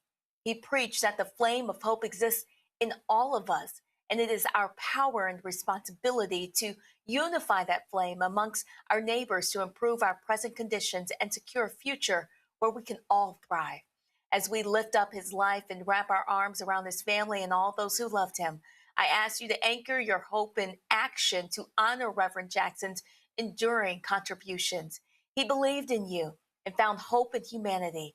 Do something today to keep hope alive. Kamala Harris said this: Reverend Jesse Jackson was one of America's greatest patriots. He spent his life summoning all of us to fulfill the promise of America and building the coalitions to make that promise real. Son of Greenville, South Carolina, Reverend Jackson first rose to the national stage as one of the young leaders of the civil rights movement. His presidential runs in 1984 and 1988 electrified millions of Americans and showed them what could be possible. From Washington, D.C. to the Bay Area, from the Mississippi Delta to Appalachia, from South Africa to the south side of Chicago, Reverend Jackson gave a voice to people who were removed from power and politics. He let us know our voices mattered. He instilled in us that we are somebody, and he widened the path for generations to follow in his footsteps and lead. As a young law student, I would drive back and forth from Oakland, where I lived, to San Francisco, where I went to school. I had a bumper sticker in the back window of my car that read Jesse Jackson for president. As I would drive across the Bay Bridge, you would not believe how people from every walk of life would give me a thumbs up or a hunk of support. They were small interactions, but they exemplified Reverend Jackson's life and work, lifting up the dignity of working people, building community and coalitions, and strengthening our democracy and nation. I was proud to partner with and learn from him on his work throughout my career, and I'm so grateful for the time we spent together this January. Reverend Jackson was a selfless leader, mentor, and friend to me and so many others. Doug and I are praying for Jacqueline, their children and grandchildren, the Rainbow Push Coalition, and millions of people across our country and around the world whose lives he impacted. Today and every day, we will carry his call to keep hope alive. And former President Bill Clinton said this: Hillary and I are deeply saddened by the passing of Reverend Jesse Jackson and give thanks for his long, good life. We were friends for almost 50 years since we met in 1977 at the 20th anniversary of the integration of Little Rock Central High. From his early days working with Dr. Martin Luther King Jr. to his founding of the organizations now united as Rainbow Push, to his efforts to free innocents and promote fair elections around the globe, Reverend Jesse Jackson championed human dignity and helped create opportunities for countless people to live better lives. Throughout it all, he kept marching to the music of his conscience, his convictions, and his causes. Reverend Jackson never stopped working for a better America with brighter tomorrows, including his historic campaigns for the presidency in 1984 and 1988. He championed the concerns of Black, Latino, Asian, and lower-income white Americans. I will always be grateful for the friendship he gave Hillary, Chelsea, and me. Proud to have nominated him as my special envoy for the promotion of democracy in Africa, and honored to present him with the Presidential Medal of Freedom. Hillary and I loved him very much. Our hearts and prayers go out to Jackie, their children and grandchildren, and all the people across America and around the world who were inspired by his service to humanity. The NAACP said this: rest in power to Reverend Jesse Jackson. Today we honor a giant whose voice, courage, and love for our people shaped generations. Reverend Jesse Jackson was not only a civil rights icon, he was family to the NAACP. His legacy sits at the heart of our work and at the center of this nation's fight for justice. We carry his light forward. Senator Joyce Beatty said this: today our nation mourns the loss of Reverend Jesse Louis Jackson Sr., a towering figure in the fight for justice, voting rights, and human dignity. Reverend Jackson was a moral voice for the voiceless, a fearless advocate for the poor and marginalized, and a champion for civil and human rights here at home and around the world. I've been honored to know him personally, to walk beside him, to march with him, and to stand with him in the continuing struggle for justice. From my earliest years to the night he stood by me during my first election to Congress and throughout the years since, Jesse was a great friend and advisor who will always remain in my heart. Even in his health struggles, his presence continued to remind us of his unshakable belief that democracy thrives when people show up, speak up, and exercise their power. Reverend Jackson helped carry the civil rights movement into the modern era, showing that racial justice, economic justice, voting rights, and representation are inseparable. Through Operation Breadbasket, Operation Push, and the Rainbow Push Coalition, he built lasting institutions that expanded community services, economic empowerment, and political mobilization. His presidential campaigns and decades of grassroots activism strengthened civic engagement, deepened Black political power, and proved that a Black candidate could compete on a national stage. His distinguished life of activism was recognized with the Presidential Medal of Freedom in 2000. Reverend Jackson's leadership shaped movements. His courage opened doors. His voice stirred the conscience of a nation. He taught us to lift our voices and to keep hope alive. Today we honor him by carrying his charge forward. We will keep marching, we will keep fighting, and we will keep hope alive. Representative Jasmine Crockett said this: we lost a giant. Reverend Jesse Jackson was fearless, faithful, and relentless in his pursuit of justice. He didn't wait for permission to demand equality. He organized, he mobilized, and he built real political power for Black communities and for folks this country tried to leave behind. He forced America to confront his hypocrisy and expand its promise. Because of his courage, more of us have a seat at the table today. My prayers are with Representative Jonathan Jackson and the entire Jackson family. We honor Reverend Jackson, not just for what he said, but for what he built. And the Chicago Teachers Union said, we are heartbroken to hear about the passing of Reverend Jesse Louis Jackson Sr. He was our superhero, our civil rights leader, our moral compass, our giant, our American patriot. His life reminds us that hope is not a slogan, it's a discipline. It's built in church basements, union halls, educational communities, and chanted on picket lines and on the streets. It's sustained through coalition, struggle, and solidarity. To the Jackson family and all of us who love him, we send our deepest love and gratitude.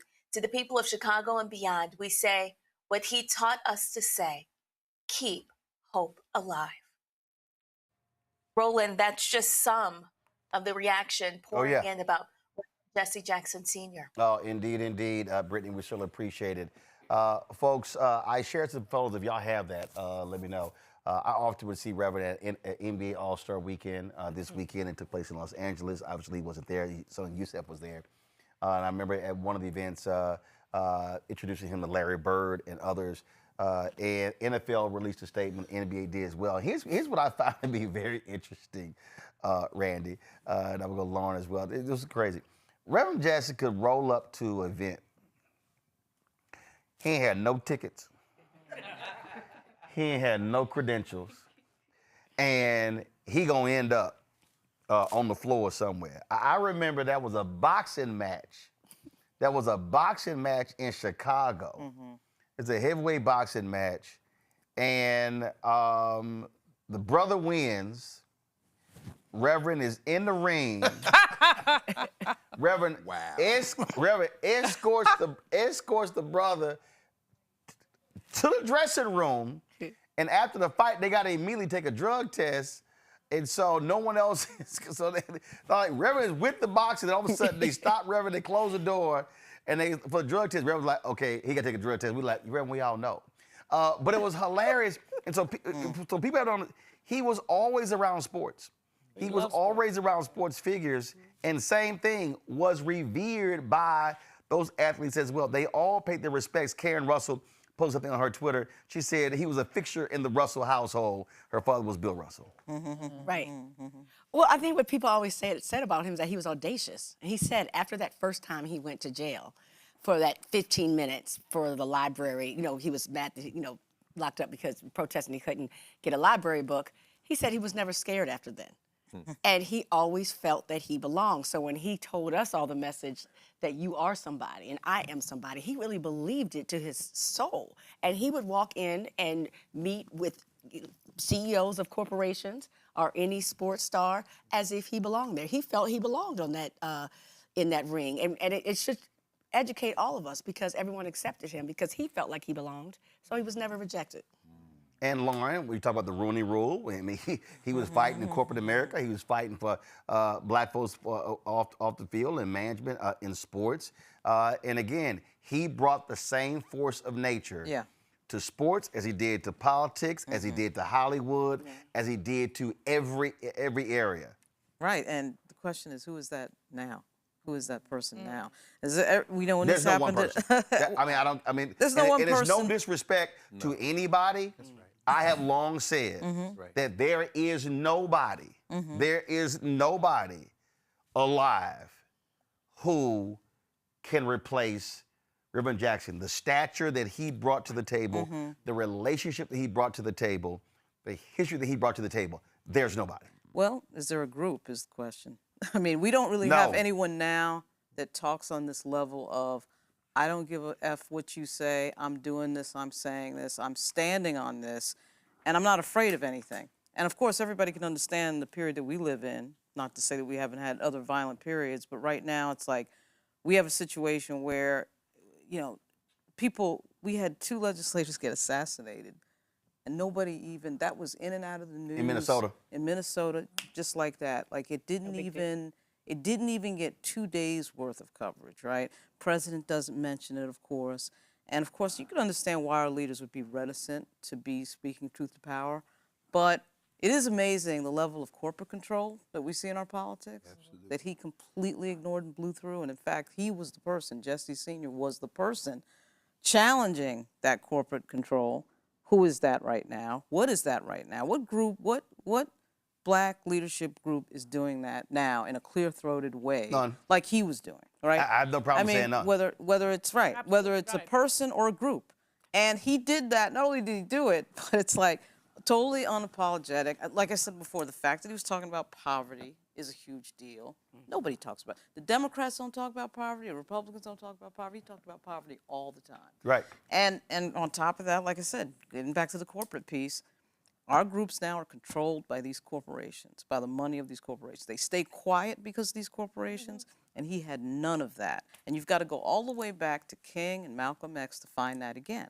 And who is that now is the question. Who takes that mantle? So, Avis, the reason I think, reason I say none, is because when we talk about the currency, what scared them, what scared the sports leagues, what scared corporate America, Michael talked about it, is what scared the party.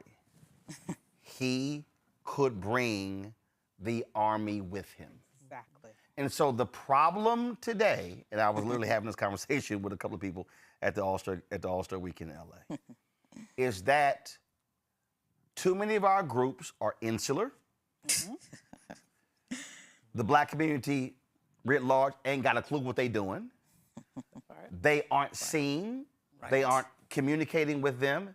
They're not touching the people. I had some fool who was on social media, Roland, the community been trying to get with you. I was like, first of all, fool, we ain't never heard of you. This little ignorant pastor out of Detroit. I was like, we ain't never heard of you. And I said, I know how many black neighborhoods I can walk into. I'm like, what the hell are you talking about? And that's part of the deal. The fact that Reverend Jackson, as Jeff said, would rather go to a soul food restaurant than Ruth Chris Steakhouse because he understood who he understood his base. Yes. And so that's and the last point before you speak to that is that the reason cats today can't do it is because too many people today are rhetorical leaders. They talk and they speak on social, but there's no work behind it. Go ahead. Right. There's so many things, and you're exactly right. What we are facing right now has been the very targeted and very effective silencing of what I call the nonprofit industrial complex. Yep. Because what happens here is our nonprofits are reliant on foundations as well as corporations, which have both been kneecapped in different ways by this administration. And so as a result of that, they have just been trying to survive what happened to them last year and have been, silenced to a great degree. Before this administration, they were silent because of the corporate money. Before Donald Trump. I would say both. I would say both. I would say corporations, and it's not just corporations. And the reason why I'm saying foundations is because he who pays the money calls the tune. Absolutely. The way the nonprofit industrial complex works is you don't get to do or talk about or focus on those things that you, as the organization, believes may matter. You focus on those things that you get paid to do work on. And those agendas are set by the foundation. So it's all of that. All of that is the problem. It's so funny, Julian. I'm at the NBA Tech Summit, and I'm having a conversation with a brother, Greg. He's our alpha brother, Michael. Don't hate. Don't hate. Congratulations. I might let you celebrate. Oh my! And we were talking about this idea of doing a raise, a money raise.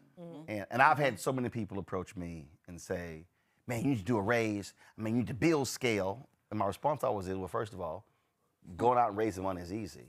I said, "But if the advertising spigot ain't turned on, then all you're going to end up doing is raising money, spending the money, burning through the money, and you're not going to be able to increase your revenue. Now you're going to be forced out to go and raise more money to pay the first investors back. Now you're diluting your equity." And then he said, and the other thing is, he said, people like me, he said, if we invest in companies, we want a say. And he said, you have the freedom that no one can tell you what to say and what to cover. And so it goes to your point there.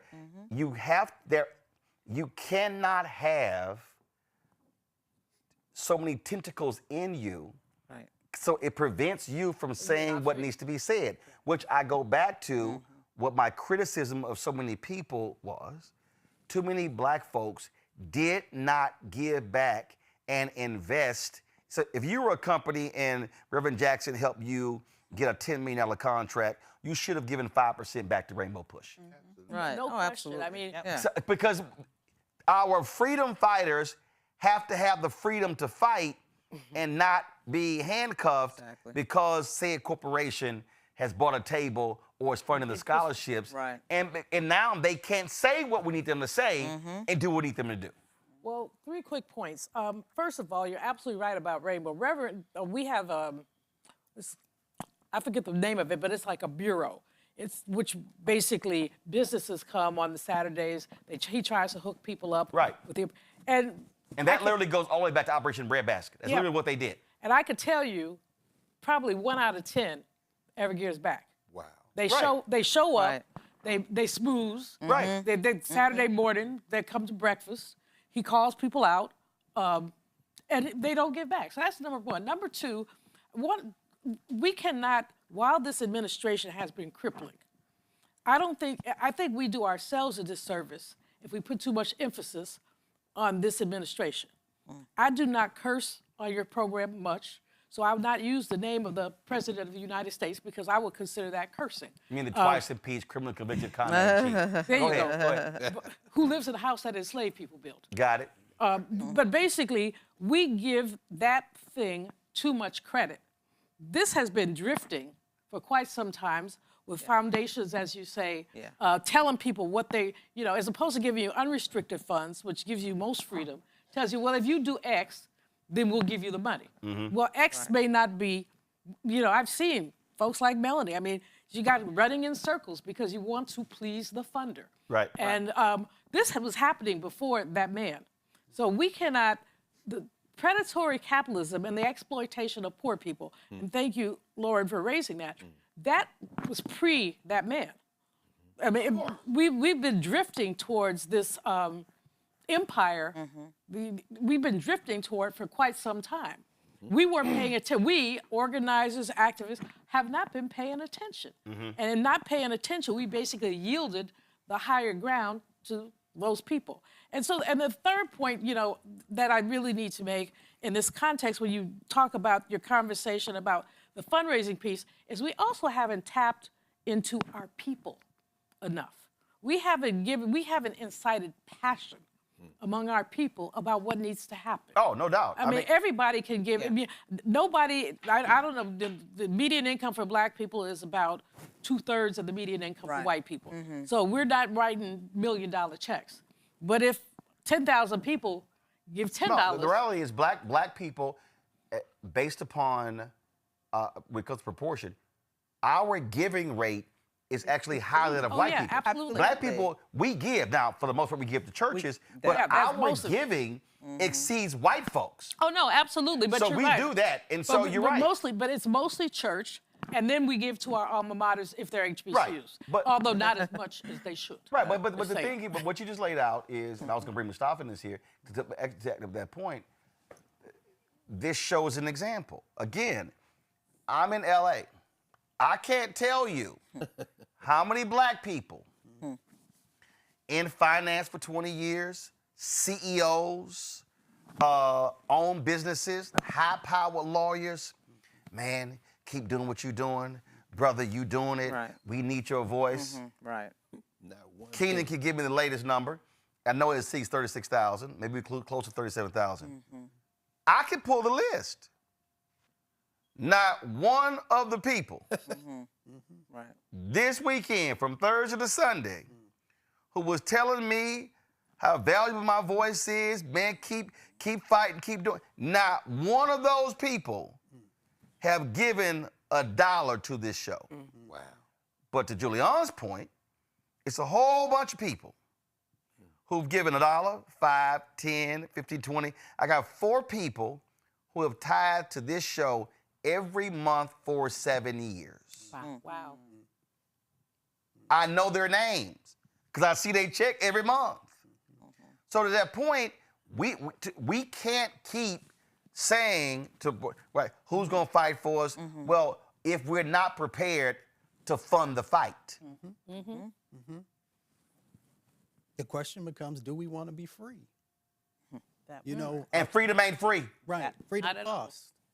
And I was sitting here listening to all the amazing stories about Reverend Jackson, and something kept reverberating in the back of my head that he was a part of the 3rd iteration of Moses, right? So the first Black Moses of the Bible was about helping people to be free. The second Black Moses, of course, was Harriet Tubman, who was trying to help people to be free. Reverend Jackson was also trying to help people to be free. And a part of that freedom was understanding the power that you have when you utilize it on the economic justice side of it, on the health justice side of it, on the civil rights justice side of it.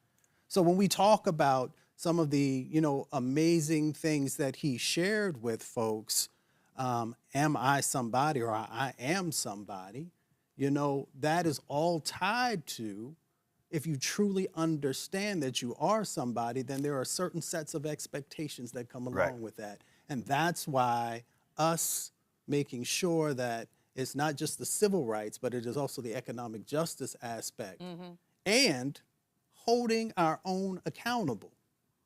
Because if we have all these Black folks who are doing amazing things as CEOs and others, but we don't never hold them accountable, then the behavior will continue. Michael, I've called out, and this is final comments, I've called out, there are a lot of Black folks who are on boards of directors because of the work of Reverend Jesse Jackson Sr., Earl Graves, and others.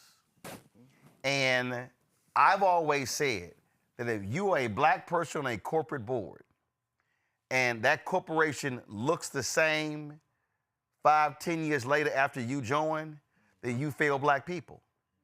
If all you've done is collect your stock options and that corporate check for being on the board, and you do not expand opportunities for black people, you've actually wasted what Reverend Jackson and Earl Graves fought for, because they were fighting for you to be on there to actually do those things. Right. And same thing, whether you are a black CEO, whether you are a black senior executive, I can tell you right now, the worst folk we've had to confront in terms of black-owned media and advertising dollars is a black exec in a company or an ad agency. No. Right.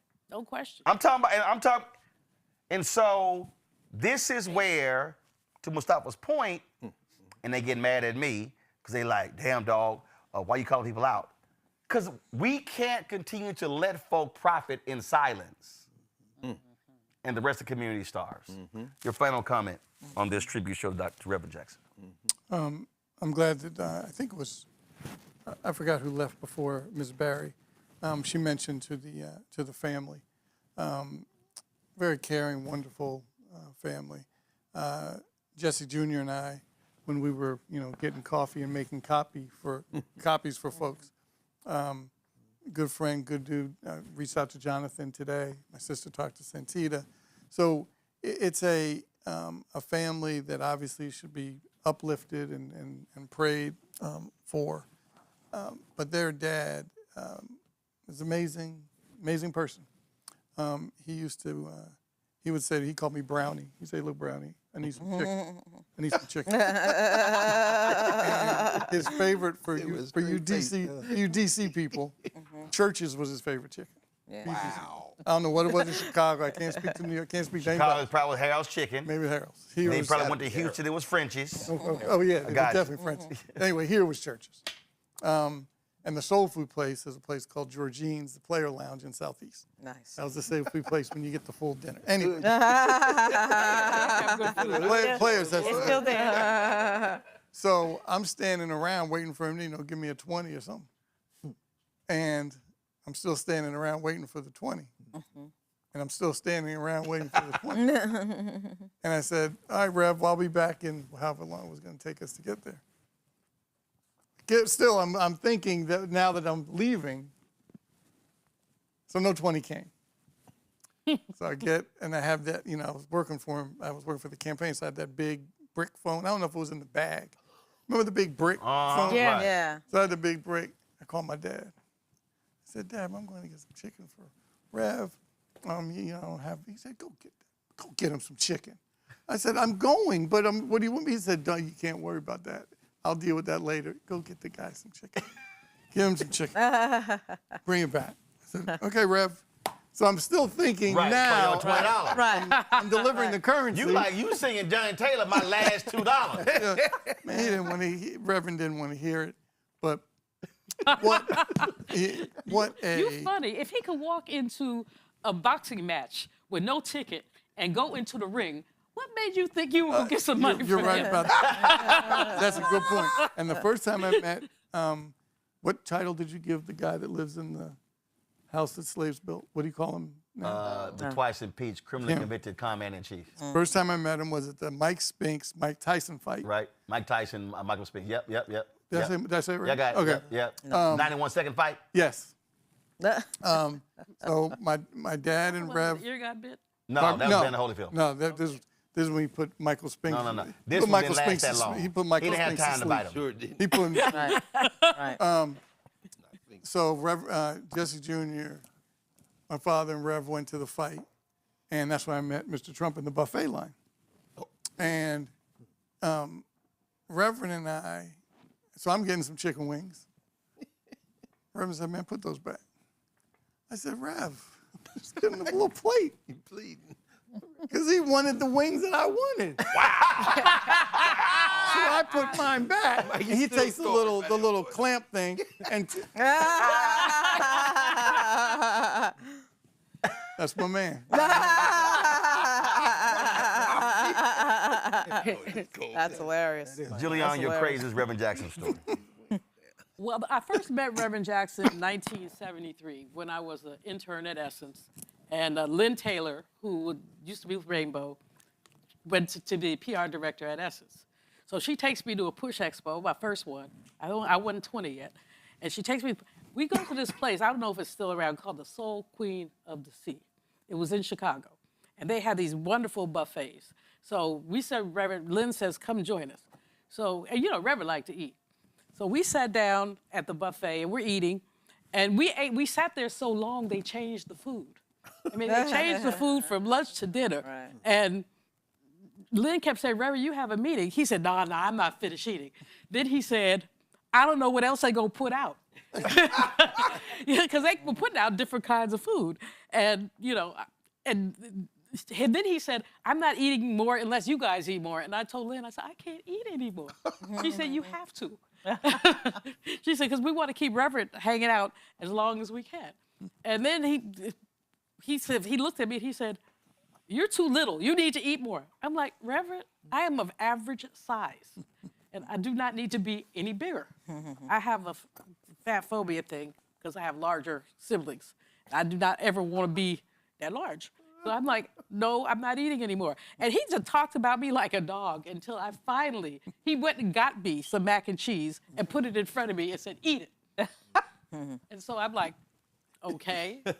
But that's my funniest, I mean, that was when I first met him and with Lynn, and that was funny. And we had just taken over this poor lady's restaurant because there were about 8 of us, and the people kept changing and the food kept changing, but me, Lynn, and another brother, and Reverend, the 4 of us held down the table for the whole time. Rebecca, final comment.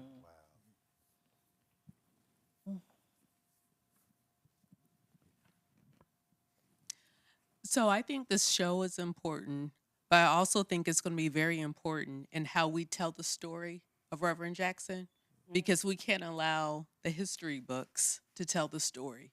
Because if the history books tell the story, They'll lie. They'll lie, but even worse, all of his accomplishments, they would give credit to those white politicians. Oh, yeah. True that. Great.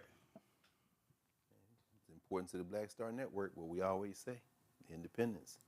I agree with what Cliff said. You know, if this country is here in 50 years, and I'm not at all sure it will be, even the world for that matter. We watched what Marco Rubio's insane speech last week. You know. It might not be 84 and 88. It might be 72. Because it's clear this thing is being renegotiated. Yeah.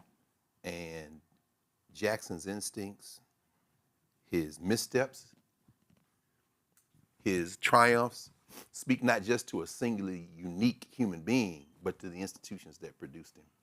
His family, like you said, that speech in '88, absolutely brilliant, but at the same time, he was raised by a community there in South Carolina. That logo on your chest, my niece is there as a first-year student, you know, and she's part of that crew who is now beginning to understand who Jesse Jackson is. Because they didn't know. My students didn't know, don't know. But it's our responsibility, as you say, Rebecca, we got to help them know. That's right. The church, SCLC, everything we've talked about tonight and more. One name we haven't mentioned, though, that we should raise because it speaks to the brain trust staff to Jesse Jackson, the great Ron Walters. Oh, yes. I mentioned those him. political scientists at Howard. mentioned Oh, yeah, you did. Oh, yeah. I'm just thinking, I mean, because the vision, those thinkers, you know, I think finally Jackson was the bridge between all those generations that fought apartheid, and since then, and yeah, Lauren, I don't know where this is going, but I know it ain't going nowhere with these politicians we got now because they are not part of that. They benefited, but they are not part of this. Yeah. Lauren. It's a cursing. Wow, there's And so don't much forget to Ron say. Daniels. Eat Ron Daniels too, absolutely. You know what? I just really, the thing I think about is watching him on TV. I was, a little nerd kid that liked politics. My first convention was actually '92, Madison Square Garden. My dad was a cop, and he just walked me into that, right? So I didn't, in person see '88, but I saw it on TV, and I remember thinking that in '84, Mario Cuomo, of course, is governor of New York, and he did the Shining City on the Hill speech. I remember that so well, even as a kid. And I always thought the Jackson speech 4 years later was a counter to that speech in a way. Even though it may not have intentionally been, it kind of felt like it was. But at any rate, I was glued to the TV for Reverend Jackson. I also was in Grant Park for Barack Obama. I didn't see Jesse Sr. there. I could see from where I was sort of in a little media area. I could see the president-elect clearly, but I never saw Reverend until, of course, the famous photo of him crying in the crowd. Absolutely. At any rate, I just think the sweep of history that he covers, we see these photos today. I saw several photos. I actually thought they were AI when I first saw them, but they were coming out from the King Center, so I believed them. But anyway, the early photos of him and Reverend King, MLK, and it's incredible, the sweep of history he covered. He started so young, and he, of course, it's like, 12 years after Shirley Chisholm, and then he ends up being the person who propels the first black president of the United States into office. It is an incredible run. And what can you say, Roland? The 7 minutes that you played, I've heard that so many times, and listening to it again, you never get tired of it. Nope. You never get tired of it. Classic. And when he does that run at the end, and he just says the words, "Keep hope alive," I also just would end by saying this. I like that the director didn't F it up. You get the pictures of the faces, black and white, reacting to him. Yep. So many times we see a speech in person. You maybe go back and see it later. This is, of course, the age of the VHS, but thanks to C-SPAN and everybody else, you can see the proper movement of the camera to people black and white reacting in real time, standing up and clapping. You can see people in the place that don't seem to be Jackson delegates reacting. It was just unbelievable. I don't think he brought the role of oratory up. Nobody could compete with that after that. I think Barack Obama, of course, as a younger Barack Obama, probably saw that and said, I've got to at least try to get to that, but nobody can get to it. Amazing. Obama gave a nice speech. Yeah, absolutely. It is not in the same discussion as 84, 88. I mean, listen, I made tough grade when it comes to speeches, and Barbara Jordan's speech is not in the same discussion. Yeah, there was some really great speeches. Ann Richards gave a great speech. Yep. Ain't in the same discussion. That close right there. Hold on. No, I gotta go, Davis. Unbelievable. Yeah, for me, I just keep coming back to the fact that his life has really laid the gauntlet down for what we need to rise up to today. And when you made that statement, which is absolutely true, that there is no one person, nor one institution that covers the breadth of the contributions that he made to this country, I really think that we need to say, what does that say about us? Yep. What does that say about us in this moment? And what does that challenge us to do now? And finally, your point about supporting our organizations, we have to be willing to invest in our own freedom. Yep. Period. Yeah. We have to be willing to invest in our own freedom. Freedom is not free.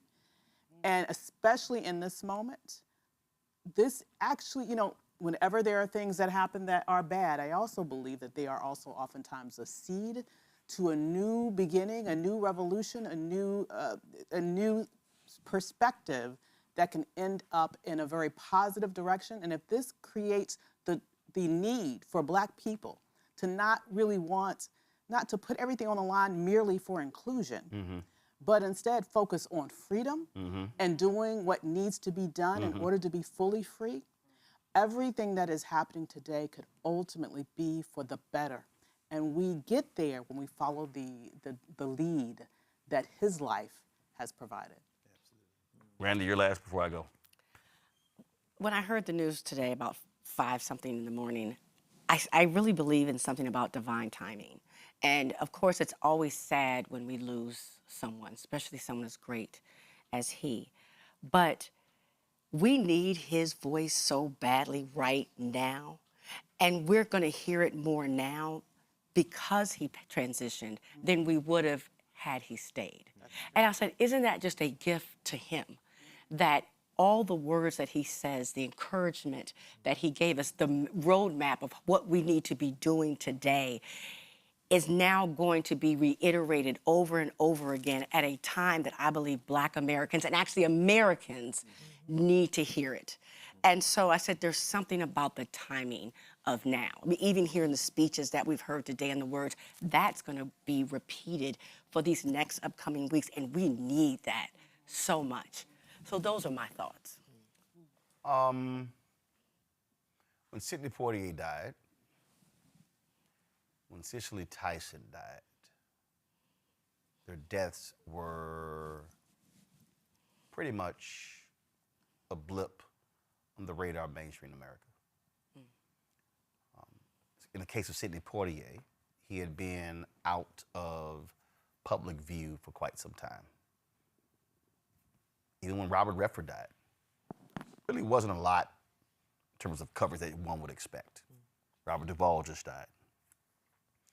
And so what often happens in our society, if a person is not constantly present and constantly in our face, then folks just sort of allow them to drift away.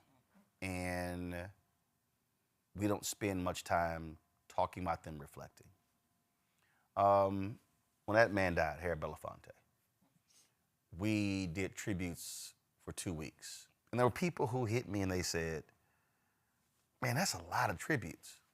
Not enough. I said, he died at 95. I said, Harry Belafonte literally lived 10 lives in one life. When you talk about the continuum from Paul Robeson to MLK to Nelson Mandela, that was Belafonte. For Reverend, many of us were expecting this to happen in November, but he lived 3 more months. And we initially planned for this to be 2 hours. Then I said, well, we're gonna do 3 hours. We'll do phone calls in the 3rd hour. And clearly we've hit the 4-hour mark. And we're gonna be having tribute. Cleola Brown, Reverend Freddie Haynes, and others, we couldn't get them. So we have the tribute every single day. The reason this is important, because I've been looking at folks saying all sorts of stuff on social media. A lot of BS, a lot of crap. And what we understand is you cannot let somebody else control the narrative. I've always believed that. I don't watch CNN, MSN, MS Now, Fox. I don't. I turned them on this morning. I just wanted to see what coverage was like. They did some coverage, then it was back to other stuff. And I said, no, that can't be the case. That we are going to give proper tribute. See, the reason that quote from the Freedom Journal, the nation's first Black newspaper, resonates, and why this mural's in this office. We wish to plead our own cause too long, but others spoken for us. I didn't care what they said. I pulled up the websites, and Reverend Jackson is not at the top of Politico or Axios or Punch Bowl News or the New York Times. But we understand how significant he was and what he meant to our people, but also to this country and this world. And so we have tributes every single day. And we also, the reason I wanted to hear some of the funny stories, what Michael said was hilarious, is because y'all can put up the picture of my parents. So I'm moderating a panel at the Congressional Black Caucus Foundation. And this is probably within a year or so after we find out that Reverend Jackson had another child. That child was Ashley. And so it was not discussed by lots of folks. And so we're sitting, I'm moderating this panel, and Jesse Jr. goes, in the middle of the panel, y'all, don't Roland look like he could be my brother?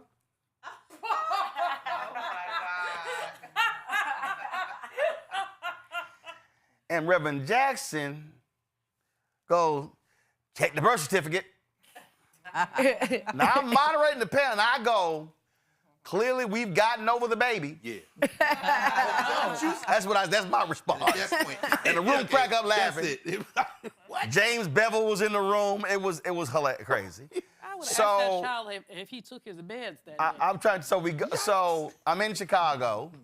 My parents come to visit, and it was some reception or something. That photo was actually for the MLK Memorial in 2011, but it happened. But it was before that. I was like, Reverend, this is my daddy. This is my mama. And as you can see, I look like both of them. And he busts out laughing, they laughing, he's hugging them. You know, he's more like a son. And that was always, every time I would see him, he was like, no, you look like you be my son. And I was like, here you go again with that. So between the Alpha and Omega thing, that was always a thing. So it was always hilarious. But Reverend Jackson's, his humor, so with all the seriousness, he also had fun. It was so that everybody has these crazy, hilarious stories dealing with Reverend Jackson. But he also had this ability to talk about with media to cause you to end up writing some shit you did not have plans.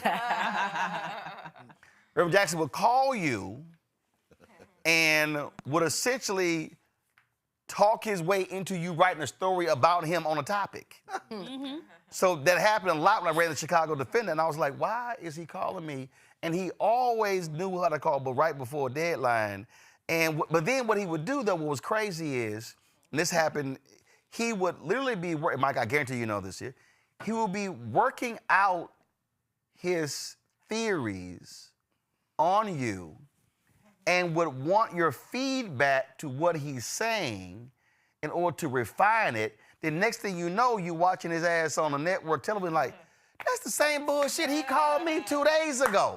Happened all the time. And it was like, it was always hilarious in terms of how he did that. So he understood, and I was gonna have Lon come on, Lon Walls, but we'll do it another day.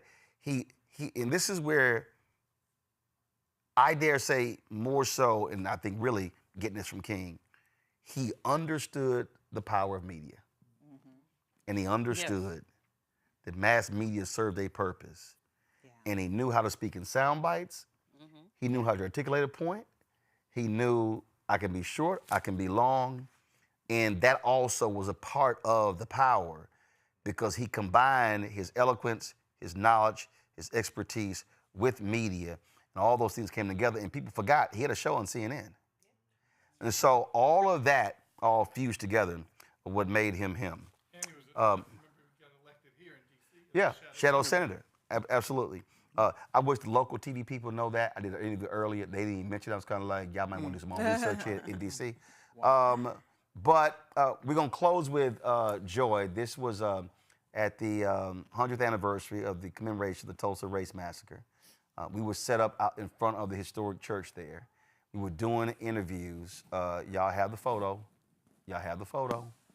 It's the photo of me and Reverend Jackson. Brandon Bell with Getty Images captured this photo. Reverend came over, and he came over. I think we did an interview. But he came over, and Brandon captured this photo here, and he sent it to me. I've been trying to find Brandon's damn email, but this has the Getty Images watermark, and I think that encapsulates our relationship. I thought a lot of him. He thought a lot of me. I greatly respected him and his family as well. And there's no doubt, so many of us, millions across the world, were saddened to find out this morning that he had transitioned to an ancestor at the age of 84. Let me thank everybody who participated. Let me thank our staff, because we normally do 2 hours. We went way over that, this 4-hour show. We will have more tomorrow. The family will release funeral details. We will have complete coverage of that. So if that means it's in Chicago, if there's something in North Carolina, South Carolina, we're going to be on the ground live covering that. Who preaches his funeral? It's a good question. I've actually I raised that question over the years. First of all, a couple of questions that I raised over the years. I said black people will rue the day when Reverend Jackson is no longer on the scene to the point because irreplaceable. Then same thing, because he was the eulogist at the funeral of so many different people. And then, of course, when Parkinson's took his voice, he still would attend, but wasn't speaking. So, yeah, it would be interesting to see The minister has been pretty much secluded. You think same thing, but, you know, the minister was on, when we hit Maher Belafonte passed. The only interview he did was on this show. if he's going to be so there. I'll be reaching out to see if he wants to come on, see if Minister Farrakhan wants to come on, talk about, yes, I'll be placing that call tomorrow. So it's a lot of folks who we'll be reaching out to, sharing their thoughts. Father Flager, Barbara Reynolds, who wrote 2 books on Reverend Jackson. So a lot of people we're going to be putting on. But for the purpose of the audience, I want you to understand, I don't give a damn what other media does. This is why we own this. This is why we control this. This is why we can decide to do a 4-hour tribute. This is why we can decide to do a tribute an hour a day between now and the funeral. And that's why Black-owned media is critically important. And the last point I'll say, out of all of the civil rights and preachers and other folk I've dealt with, Reverend Jackson completely understood, valued, and respected Black-owned media. Yes, he did. Black-owned media was never secondary to Reverend Jackson. Never secondary, and that also is absolutely important. Folks, if y'all want to support the work that we do, which nobody else in Black-owned media is doing, please support us via joining our Bring the Funk fan club. As I said, we've had almost 37,000 donors since we launched this show, September 4th, 2018. And so if you want to contribute via Cash App, you can Stripe QR code. You see it right here on the screen. That's for Cash App and credit cards. Check some money or to make it payable to Roland Martin Unfiltered, P.O. Box 57196, Washington, D.C., 2003-7-0196. PayPal's R. Martin Unfiltered, Venmo, RM Unfiltered, Zelle, Roland at RolandSMartin.com, Roland at RolandMartinUnfiltered.com. Download the Black Star Network app, Apple phone, Android phone, Apple TV, Android TV, Roku, Amazon Fire TV, Samsung Smart TV. Be sure to support us with our products. Of course, you want to get our swag, our shirts, hats, T-shirts, all that good stuff. Go to shopblackstarnetwork.com. Then also, listen, Reverend Jackson understood the importance of black-owned companies. All of the products that you see on the Shop Black Star Network, those are Black-owned companies. So whether it's toilet paper, whether it's candles, whether it's art, you name it, all of those companies, Randy got her truthing cards on there. All of these companies are Black-owned companies. And when you buy their products through our website, you're also supporting this show as well, because some of the proceeds go back to us. And so go to our marketplace at shopblackstarnetwork.com. You also know I believe in all Black-owned media. Fanbase is a social media app. Every one of us should have an account. Download Fanbase today and support them as well. Folks, that is it for us. We want to thank all of y'all for watching. Y'all have been hanging tight. Several thousand folks have been watching us on our app, on YouTube, on Facebook, and we appreciate all of you. We will see you tomorrow as we continue to celebrate the life and legacy of the iconic Reverend Jesse Louis Jackson Sr. See you tomorrow.